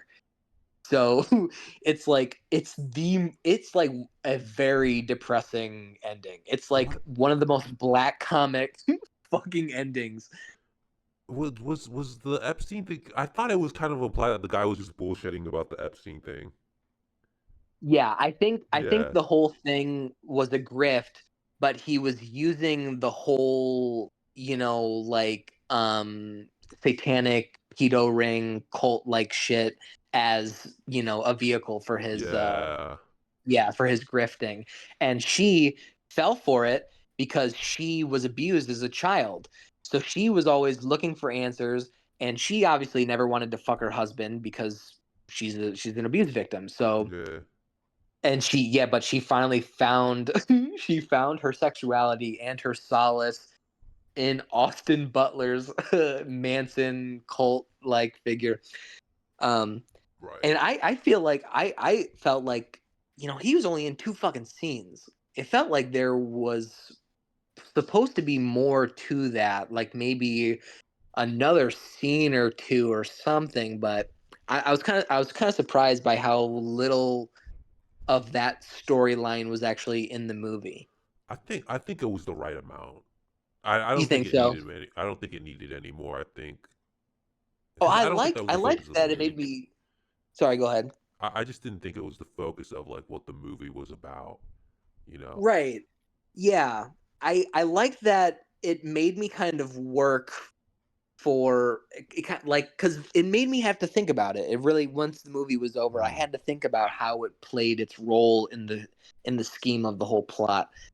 And I think I might agree with you on that actually, because it felt like it was supposed to be kind of vague and mysterious, uh, to some degree, like because you really don't know too much about him other than this that one scene where he demonstrates so much, like the Yeah. comfort to just like go inside his house, and like his level of his over interest and over enthusiasm for everything in his life and all these things. And there was a whole universe that Austin Butler brought brought to that performance that yeah we only see glimmers of in these two scenes. Well, I think there's a lot of things that are like mysterious, like the Antifa, like they're theoretically the villain, but you don't know much about them. You just know they're like flying in a jet or whatever. You Yeah, know. that they're like decked out like military, and that they are always in the shadows, and that they must be in charge of everything. Almost like, because for a minute I almost thought like because Austin Butler obviously refers to the grand pedo scheme, the grand satanic cults and all that stuff. I almost thought that's what he was being attacked by. That like Oh. the Antifa also stood for like the ominous CIA figures, like satanic cult figures that are running, all like society and all this shit, because they seem to be like way above and actually controlling the smaller protests going on and shit like that. Right. Um So yeah, they're kept ominous, they're kept dark, and yeah, it's a really interesting movie. I'm definitely gonna watch it again. I don't know when, but I'm definitely curious to watch it again and uh and just experience all that. Personally, I wouldn't watch it again. I think like once is good enough, but it That's a wasn't a good bad one and movie. done for you. Yeah, Well, I his mean, last cause you're one, like the ending's depressing, bro. Like nobody like. Okay, it's weird. Okay, let me that is true. That's like funny to think about. the grifting part was cool. It's like, oh, it's kind of a happy ending, but then they kind of draw it out like, oh yeah, this guy's life sucks, and then he gets like shot. I mean, to be fair, he did murder Pedro, so you know it's not like he deserves a happy ending. But you know what I'm saying? Right, yeah. It was all, Yeah, it was all coming back for him eventually. yeah, It is interesting to take that character in that place. You know what I mean? Where to to set him on a path of where you can't be redeemed. yeah, Or you're only redeemed through death because that's the only logical conclusion after you've committed murder. yeah. I think it is a.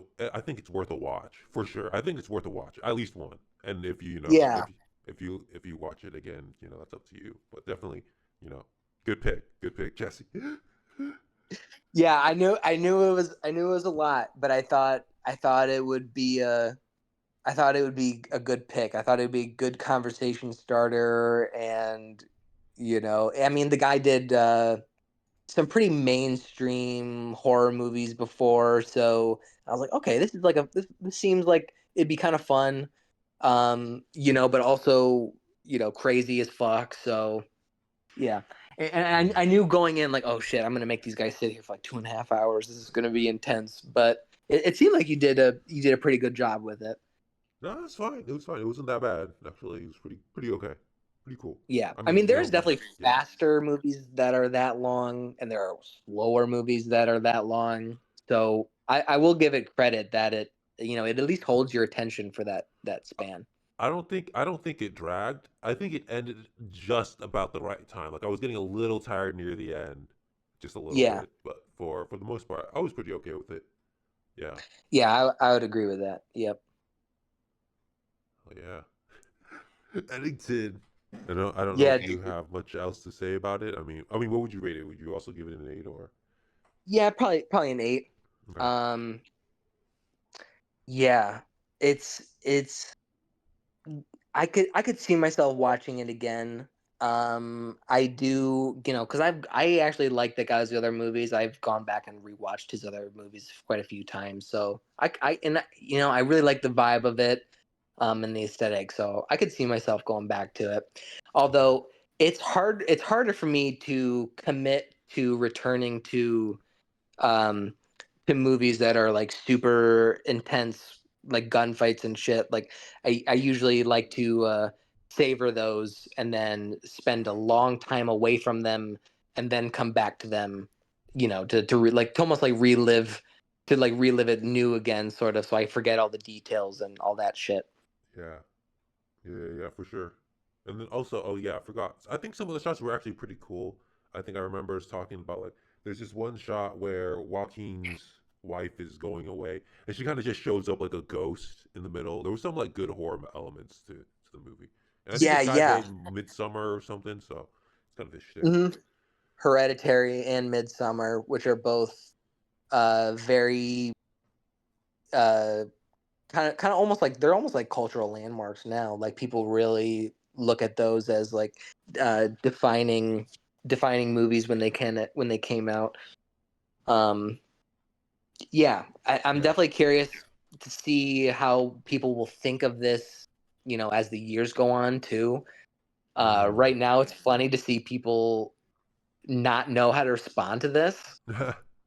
Like Yeah. I see a bunch of like people online being like, "This is odd," or just like, like they're just really trying to cling onto something that doesn't make them feel like a retard. But yeah, I was surprised by I felt like the reaction from the audience was like they were kind of laughing along with the jokes. It was kind of surprising. yeah, yeah. Cause I think I think there was just one woman who she like I could hear her like scoff at something where I was like, okay, that's probably the lib. That's probably the one lib in our audience. Well, that reminds me. There was like a trailer before the movie came. Well, we watched. I think it was this movie about like again like some white guy rapist or some shit, starring Andrew Yeah. Garfield. Yeah, dude. That it looked like the wokest fucking garbage. Yeah, And I almost had like a sinking feeling like, oh fuck, I really hope this isn't like that. And that's why the trailers before that. Oh, yeah, and funny enough, literally as we were walking in there, I was telling Caleb, "Oh, I fucking love that director. I literally am a fan. Like, I love all his movies."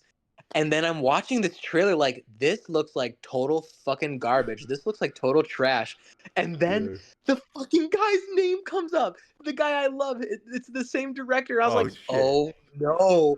And Caleb looks at me. He's like, "That looks interesting." And I'm immediately Yeah, just like, wow, I just hyped up that dude so hard just for him to like drop possibly like the worst trailer I've ever seen. And yeah, I really hope it's one of those cases where like you watch the movie and you go, oh, actually it was secretly based as fuck. But based on that trailer, that looked so yeah. fucking cringy and annoying. But I think some of the audience was like, yeah, mm-hmm, yeah, white guys, mm-hmm, yep, Yeah, yeah. yeah, yeah. Mm-hmm. Of course. Some white guys are rapists. Yeah, yeah, yeah. Yeah, Thank it thank starts goodness I apparently. was half black, half Jewish, so you guys wouldn't get the heat for that, you know. Yeah, dude. Thank God you provided enough racial cred for us. You know, it Yeah. really helped. The So they wouldn't think you, yeah, yeah. Yeah. But this is funny. interracial cred. Yeah, yeah, yeah. So Um, yeah. let's see. And then what do we do after that? I think we just hung out at Caleb's place again, chilling until we went to go eat at Hibachi. Oh yeah, that's right. Hibachi dinner that night. Yeah, yeah, yeah. Where oh my God, that was so much fun. Um, Yeah, so we kind we of we hooked up with the trainer guy or whatever mhm. to because it was before. We'll get to it in the tomorrow phase, but we hooked up with the trainer guy to facilitate our Eddington plans tomorrow. You know, but you know, Our very own Eddington. Yep. yeah, yeah, yeah, yeah. But Hibachi was an interesting place. You know, we got to know each other a little bit more, stuff like that, and Yeah, that was a lot of fun. it was an interesting because I'd never eaten at one of those places before where the fire, like, bro, I've never seen, like, the heat was crazy when they first put the Yeah, flames on. yeah, that was insane. I was not, because I haven't experienced anything like that either. Allie had one other time, but I wasn't there for that, and Yeah, so that was just a total treat. Yeah, him like he poured the shit on there and lit it up, and just this huge like fireball just like lit up in front of us. Like, holy shit.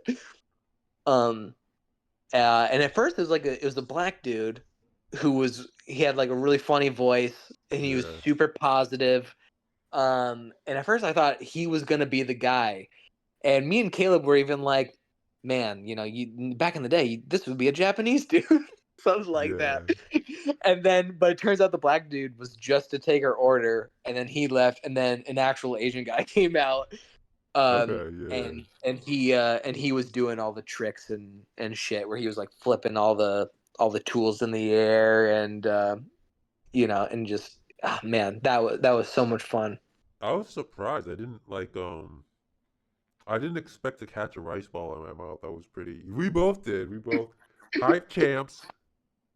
Yeah, dude, that was so much fun when he was serving us all rice balls and I never fucking catch that shit ever. That was a Okay, pure magic moment where I felt like such a champ catching the rice ball in my mouth. yeah, And a lot of most of the people at our table missed them, and they were just like yeah, landing behind us on the floor next to all the other next to all the other patrons and shit. yeah. Um, What's up? that was super fun. What's up with Um, sitting there all the time and missing rice balls? There's probably rice balls all over the floor on that place. That's what I imagine. That working there is like navigating around flying rice balls. Did you Um, did you eat a lot of Japanese cuisine before? Not really. Okay. Just once in a blue moon. Fucking Panda Express, but nothing that um nothing like that, or even that environment. It was such a treat. And yeah, we were making the dude crack up, and yeah, that Nice. that was just a total blast. Uh, What? Sorry, go ahead. no, you continue. Caleb, Caleb, at one point, me and him were just like, we were just talking. We're like, man, this is crazy, because they were putting on a whole performance. Like even the way they talked to us, the attitude was super, theatrical. And so me and Caleb were just talking about like the theater, like the performance of it and all that stuff. And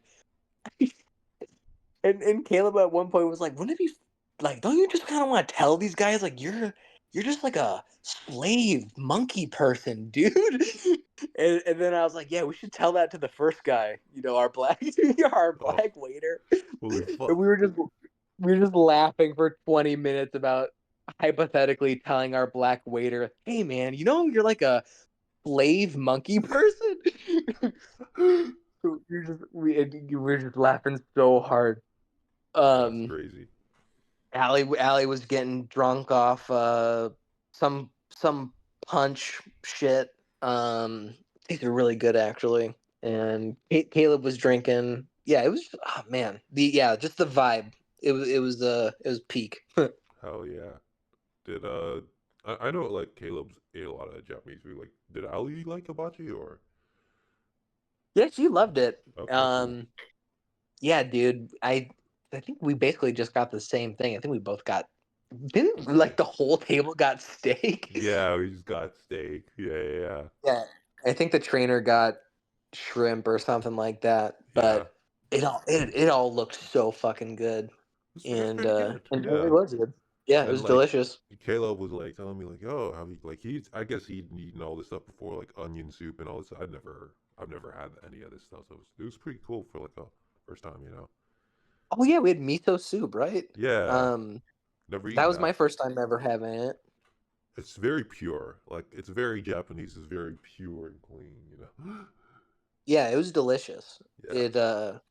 It was good. It was also a good change up because I eat just very basic kind of American cuisines and shit like that. So it felt good to kind of go out to a place like that, and yeah, not necessarily expand my horizons, but just to have a nice meal from a place like that.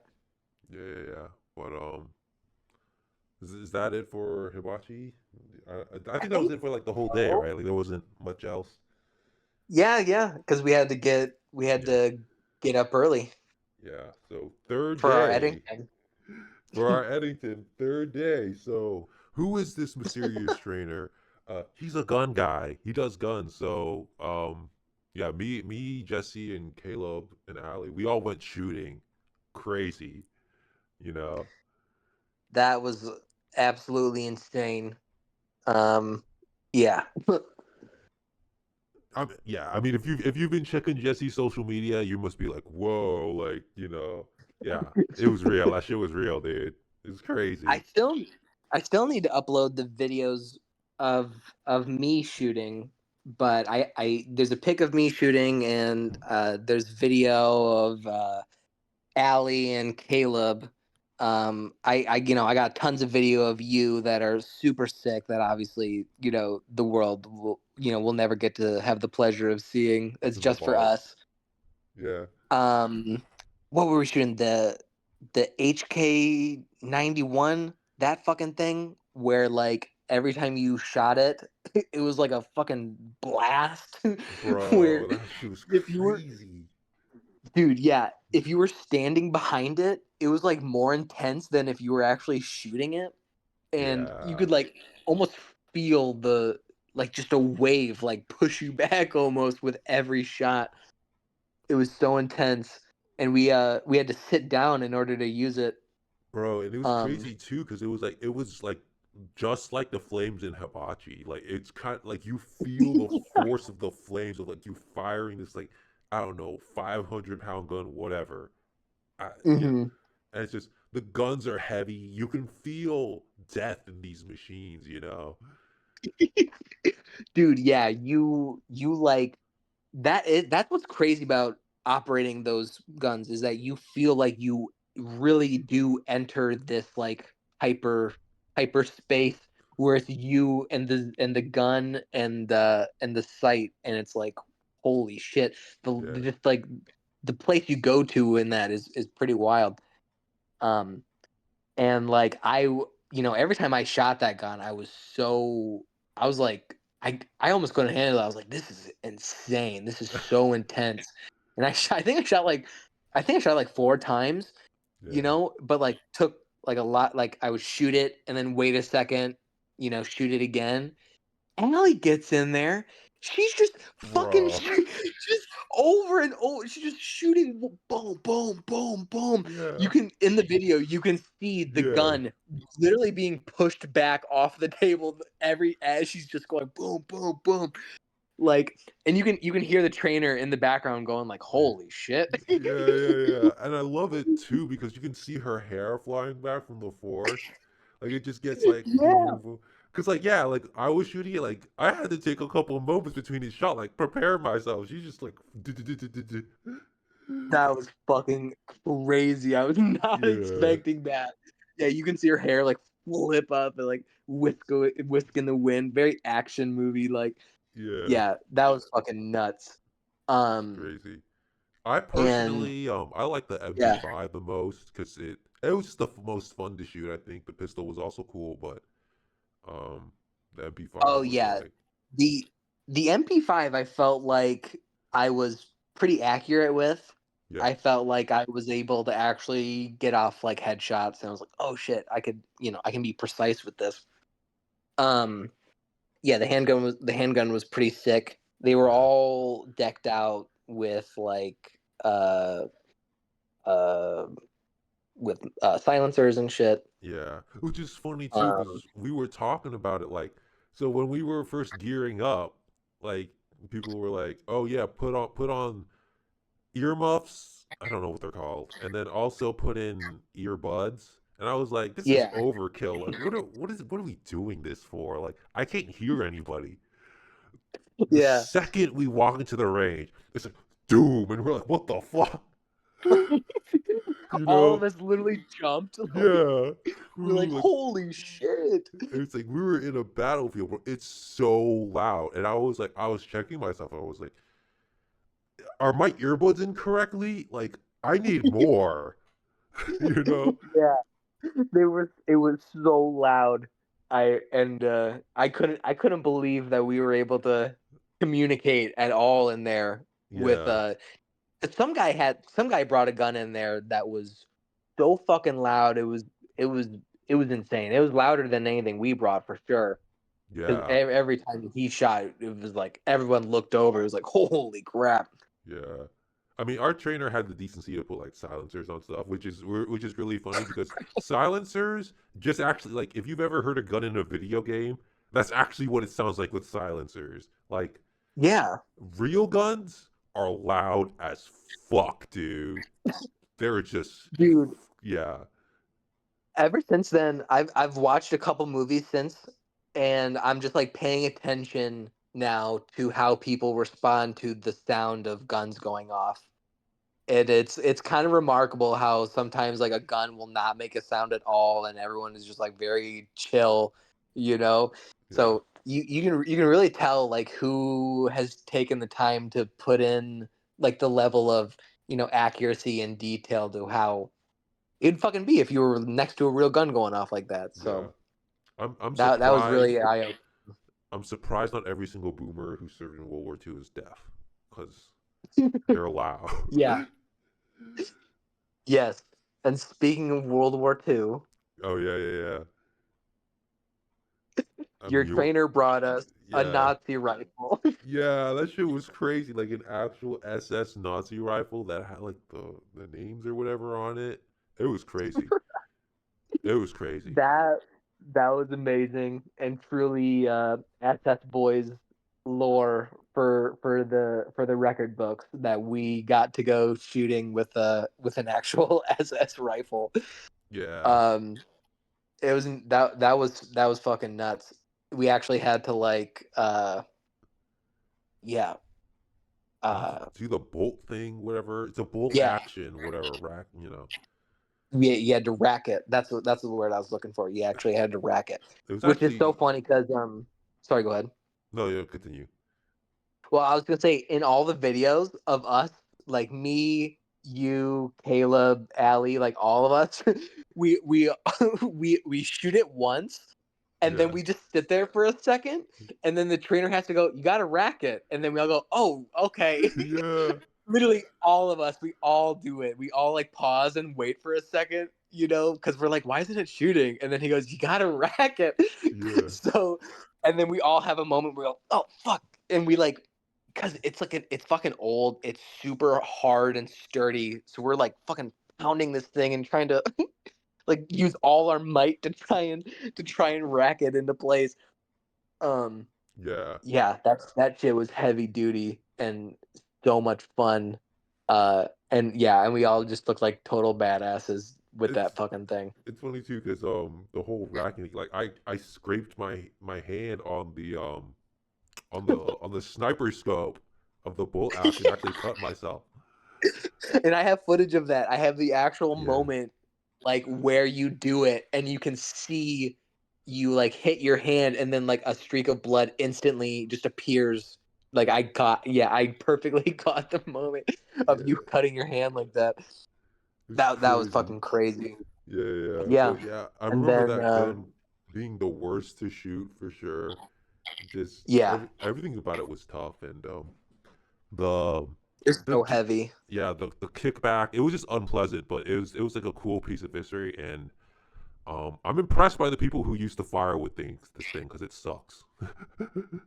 Yeah, dude, we were talking about that a lot, that the idea of like kids actually going to war with those things like is fucking insane.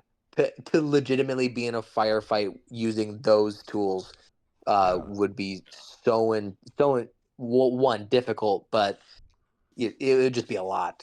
Yeah, because we had to load the bullets in individually, like make sure, Yeah, like the other guns, you just slam a clip in and you bang bang bang, it's go time. right. You But with know. this, it was like, yeah, you had each individual round.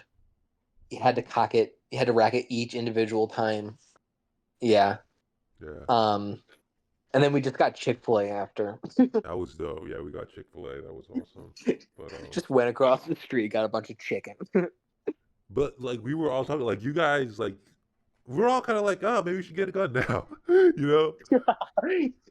Literally, yeah, all of us were like, so I think I should get a gun. Like this is, I like this shit. We Yeah, we all because we had all, I think, fantasized about that at one point, or yeah, just thinking of like maybe we should be gun owners at some point, and I think even you mentioned that, especially during the BLM riots, you were yeah. considering it. Um, I was a lot. and yeah, who the fucking what sane person wasn't at that point? So I was definitely considering it, but going to the range and having so much fun out there and taking away the initial anxieties of just holding a gun in general, I definitely am excited to get a gun and to go back again to the range, and Yeah, I definitely got to go back. and also like, I think just handling a gun shattered our perception of guns in entertainment. I think Caleb talked about it with like you, where like there's no way the Trump assassination thing was like as people say it is. Right, yeah, yeah. We're immediate. Yeah, that's funny that after we got out of the range, me and Caleb were immediately like, wait a minute, so what about the we're like, that was totally staged then. What the fuck? Yeah, We were just immediately trying to break down how that was all. complete fucking nonsense then, based on based on what we just experienced. It's all fun. Yeah. Like it's much harder to shoot these guns than you think it is, and Mm-hmm. because we all never shot guns before, and like you watch movies, it's just like, oh yeah, you just rack the bullet. It's that easy. It's like, no, it's not. Yeah. Yeah. Like I can't imagine like some fucking like, oh yeah, this nerdy kid from fucking Alabama just can carry a gun like with all this ammo and he just shoots up places like this. You need training, dog. Like it's not Right. easy, Right. Like you know. intense militaristic training. Yeah, and the idea that you just play Call of Duty and then you just end up shooting a school is so stupid. Because like in Call of Duty, you're It's so pressing right funny. click, the bullets don't sound deafening. Like Yeah. there's just so much shit that's like so like it's so funny because like I don't know, like maybe it's different for you before, but like, oh yeah, Call of Duty's realistic. It's a realistic Right. game. Right. But it's like Yeah. after this, it's like no, it's complete like it's still fantasy, bro. It's like it's just as much as fantasy as like I don't know, fucking Frozen or some shit, dude. Like it's just Right. not real. Yeah. It was funny to hear like those big fucking dudes who clearly go to the range all the time talking about Call of Duty and all that shit when it's clearly nowhere near the substitute for why they're at the range, which is like the actual stress relief is Yeah, firing these big fucking guns. And like you can only come so close in a video game. It's like they reduce so much of the actual like physiological aspects or whatever that go into it, that it's just it's just like like not even a fraction of what you can get when you actually like pull the trigger on something that's connected to your body and you feel your whole body like move in tandem with it. It's fucking nuts.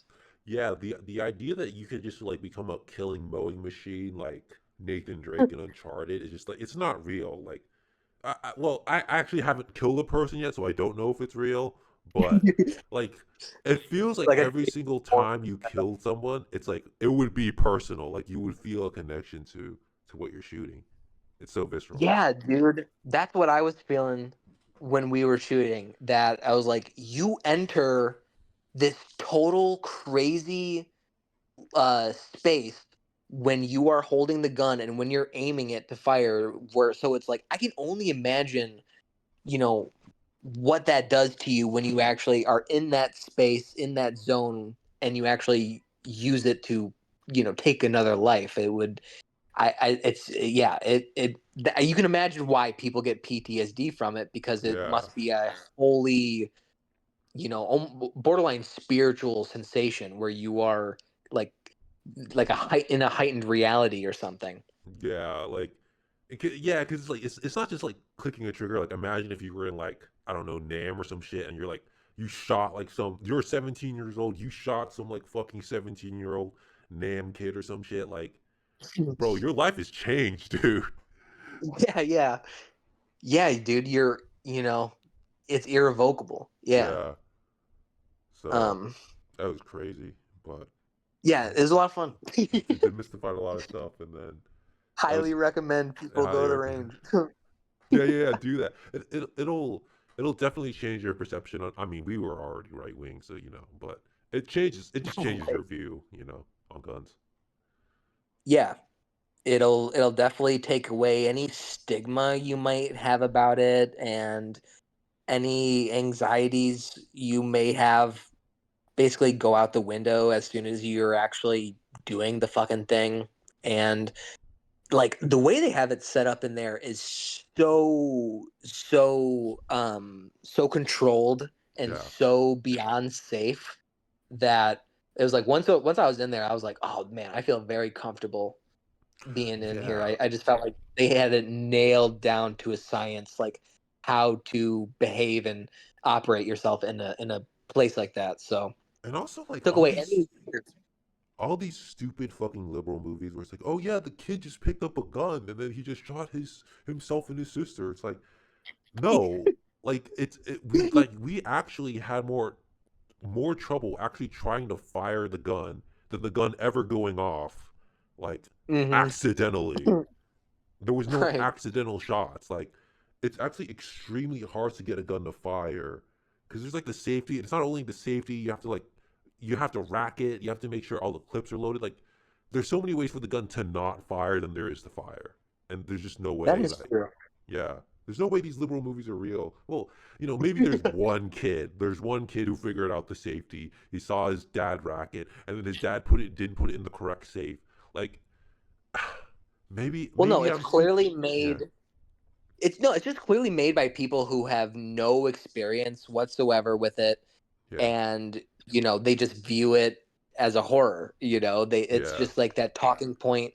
Why does anyone need to have that kind of gun? Why can't you just have a this or a that? It's like that's retarded. Why don't you just have a taser, bro? Like, just Right. shoot him in the leg. Why But can't you just have like a fucking butter knife, bro? Why yeah, can't you defend yourself with a butter knife? And like yeah. I, it, it's just absolutely retarded. And And maybe I'm um, speaking out of turn here, but mhm. after using guns, I do feel if your kid shoots himself with your gun, that's kind of gross negligence. Yeah, There's so many fucking hoops for you to have to get that gun to fire. Like, it's kind of yeah, insane. yeah. And if you're keeping it locked up, why would Yeah, you have it locked up but ready to go? yeah, Like it's just immediately ready to fire, and your kid just picks it up, and you know what I mean, like. yeah, Yeah. So it does happen, but it's it's rare anomalies that get completely blown out of proportion and used as weird examples for any reason to be afraid of guns or to not like something. yeah. It's just It's just yeah. dumb. You can just tell. Yeah. Um, You can just buy a gun. You can just buy it, and no one will ever check who you are. You can just get it off the street. Like where the fuck did you get a gun? yeah. From, I don't know, some black market hood dealership or some shit.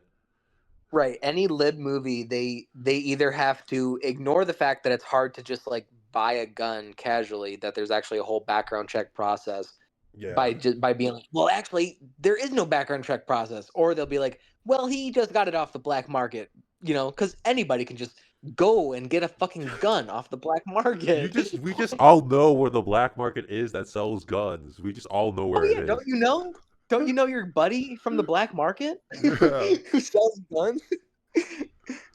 Yeah. So yeah.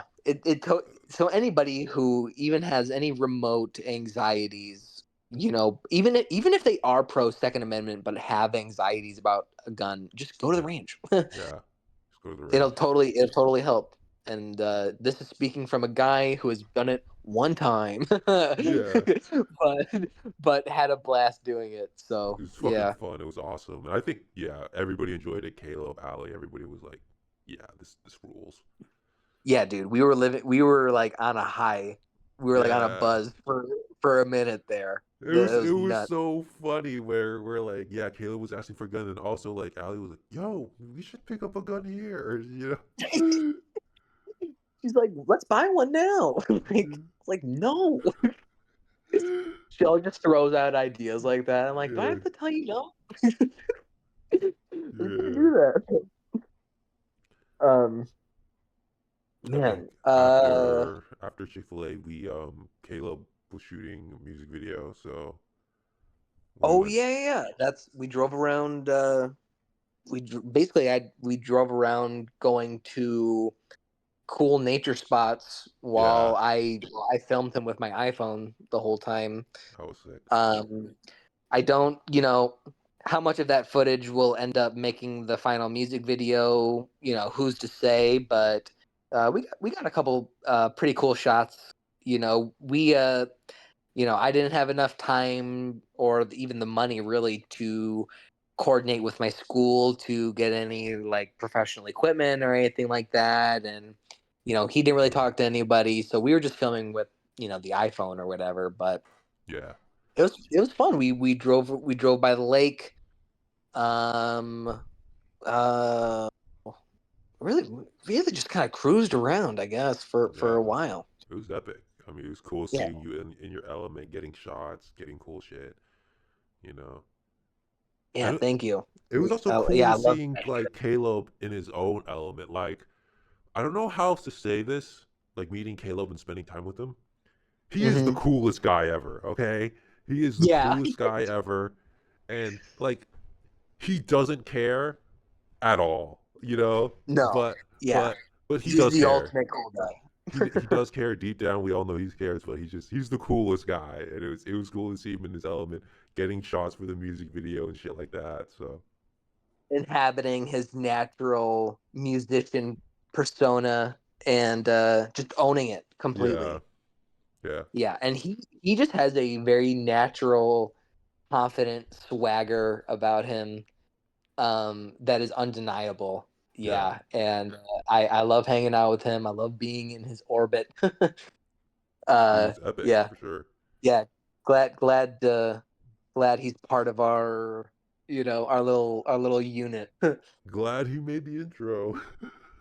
Yeah, dude. We have. I mean, our artistic collaborations with him are just gonna be endless. It's just the beginning, truly, of Yeah, of all the shit that the three of us are gonna make together. And I know that completely. yeah. So. I mean, it would be cool. He does cool stuff. His music's great. You know, he's great. He's awesome. So and he chauffeured us around. Fucking banger.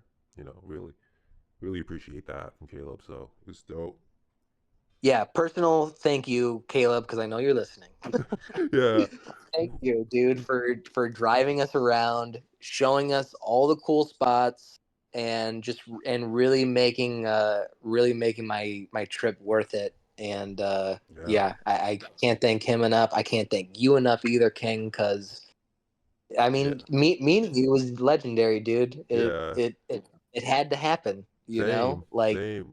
the Yeah, we had to get together, dude. The meeting of the minds had to happen. yeah. I was just feeling it like it's one of those that there's how many vacations like shit just goes wrong and sideways. Like Yeah. like that happened on like one of my last trips where it was like, oh yeah, we planned 2 hours in advance our flight so that just in case anything happens, like we won't we it'll go off without a hitch. Oh, what's that? The plane's battery went out? Oh, I'm sorry. We used up all of the 2 hours. Now you missed your next flight. Fuck my life, bro. Holy shit. like, Wow. like this one was like it was perfect. Like nothing went Yeah. wrong on this trip at all. I was surprised at how well it went. No, dude. And I had a feeling going into it. I was like, we just gotta meet because Yeah, once we do, it's gonna be magical. It's gonna be fucking nuts. Like yeah, we are already so close, just being distanced by all this, social media and literal miles. Um, but to come together like this, the way we did, truly, epic. truly something else. Truly, like it really felt like the world was like smiling on us and was like, yes, this is what Yeah, had to happen. You guys had to come together, to form this bond even closer. So yeah, yeah, man, I just couldn't be more stoked. And uh we basically closed the whole trip off with a Chili's night. yeah. That shit was epic, dude. Cause yeah, like Because that, no cap, because no have you been cap. to Chili's before? I'd never been to Chili's before. I think I'd only been to Applebee's once. Okay. you know, and I Yeah. I didn't know what to expect. I knew there was like some talk on social media about it being cool, you know. Um, Hmm.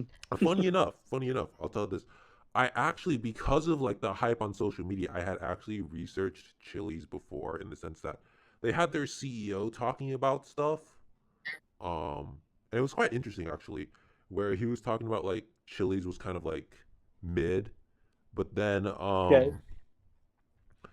he was trying to find a way to like revamp the store, and he was like they had the shaker thing or whatever, and it was like salt accordingly, like you had to do 20 shakes, but he improved it by cutting the holes out of the shaker, so now everything gets more seasoned.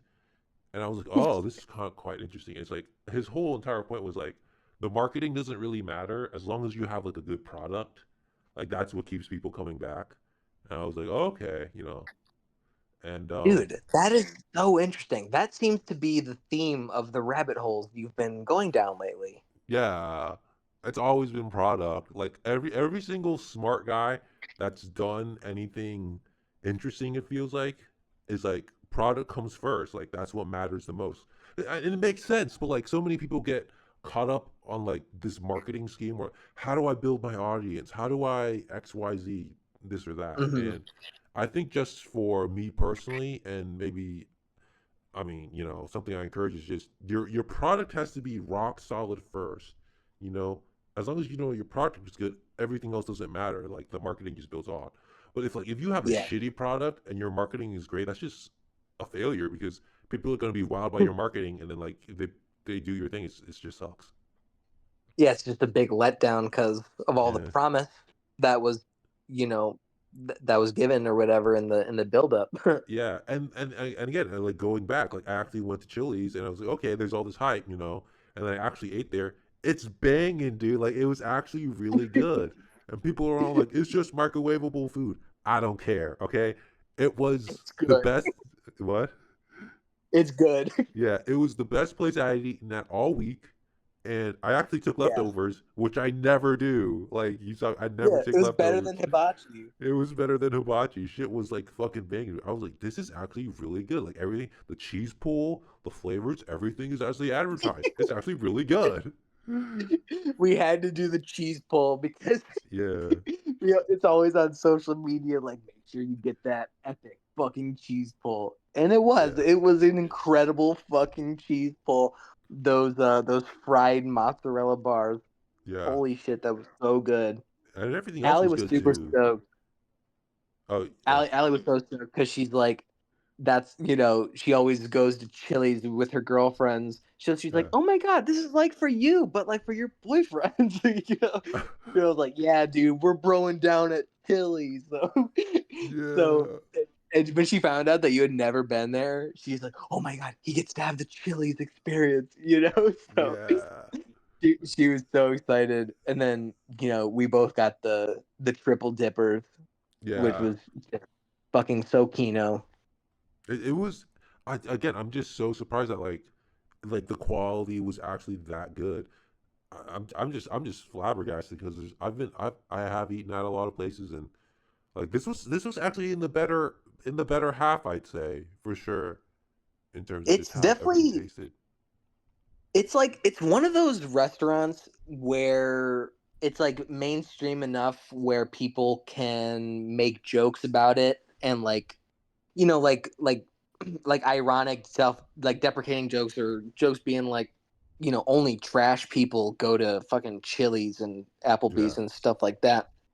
But it's it's Americana. It's like yeah, it's good American food. It's like slop, but it's like really fucking good slop. And it's like it honestly it seems like disparaging to like make fun of people that go to Chili's. Like it's like it just seems like a very pro-American thing to do. It's like, and the food is delicious. When we it, told Caleb yeah. we were going to Chili's, he lit up like a Christmas tree. Oh, His eyes okay. went so big, and he's like, "Oh shit, you want to go to Chili's? Okay, we're going to fucking Chili's." Like, Hell he yeah. was so down for Chili's. Um, yeah, that was just the perfect way to end the whole vacation, Yeah. to really feast on all that. And again, like Caleb, when he got his Thanksgiving feast at Big Ed's, he got a huge, he got so Yeah, much shit. ribs.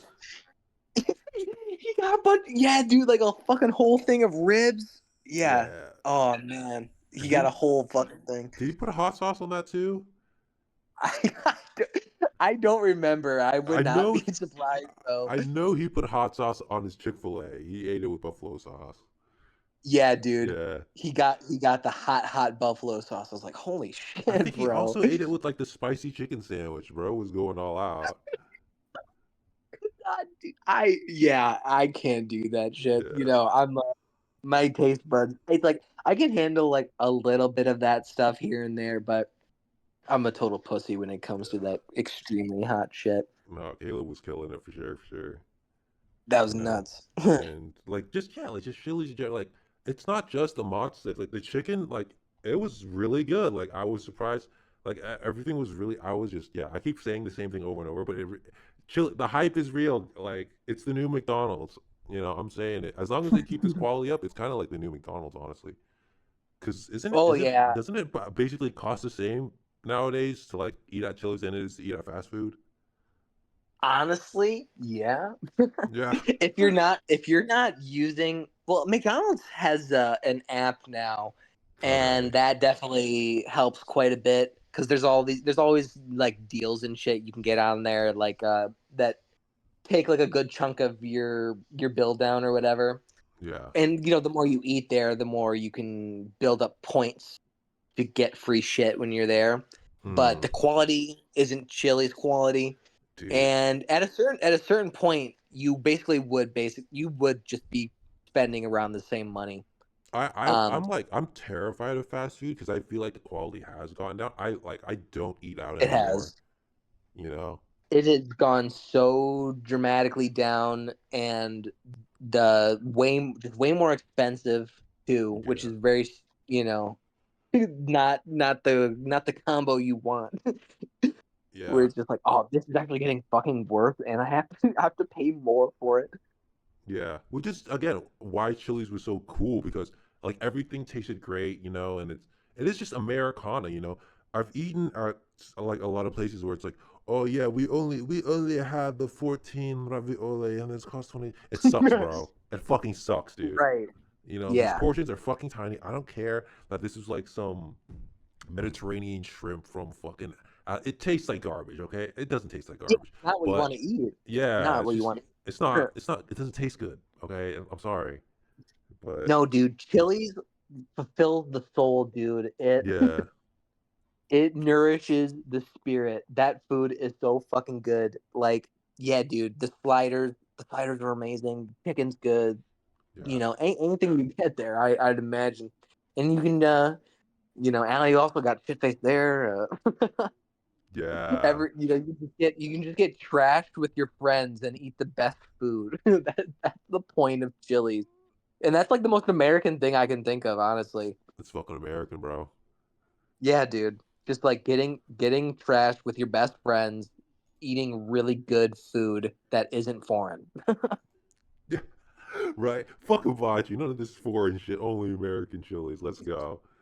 That's what's so funny is like I spent like $130 on hibachi, Holy shit. and yeah, dude, maybe like maybe 50 or something at Chili's. And it would have been even less if we hadn't gotten drinks. But like, Yeah, I thought the Chili's was infinitely better. I would eat it Chili's, was.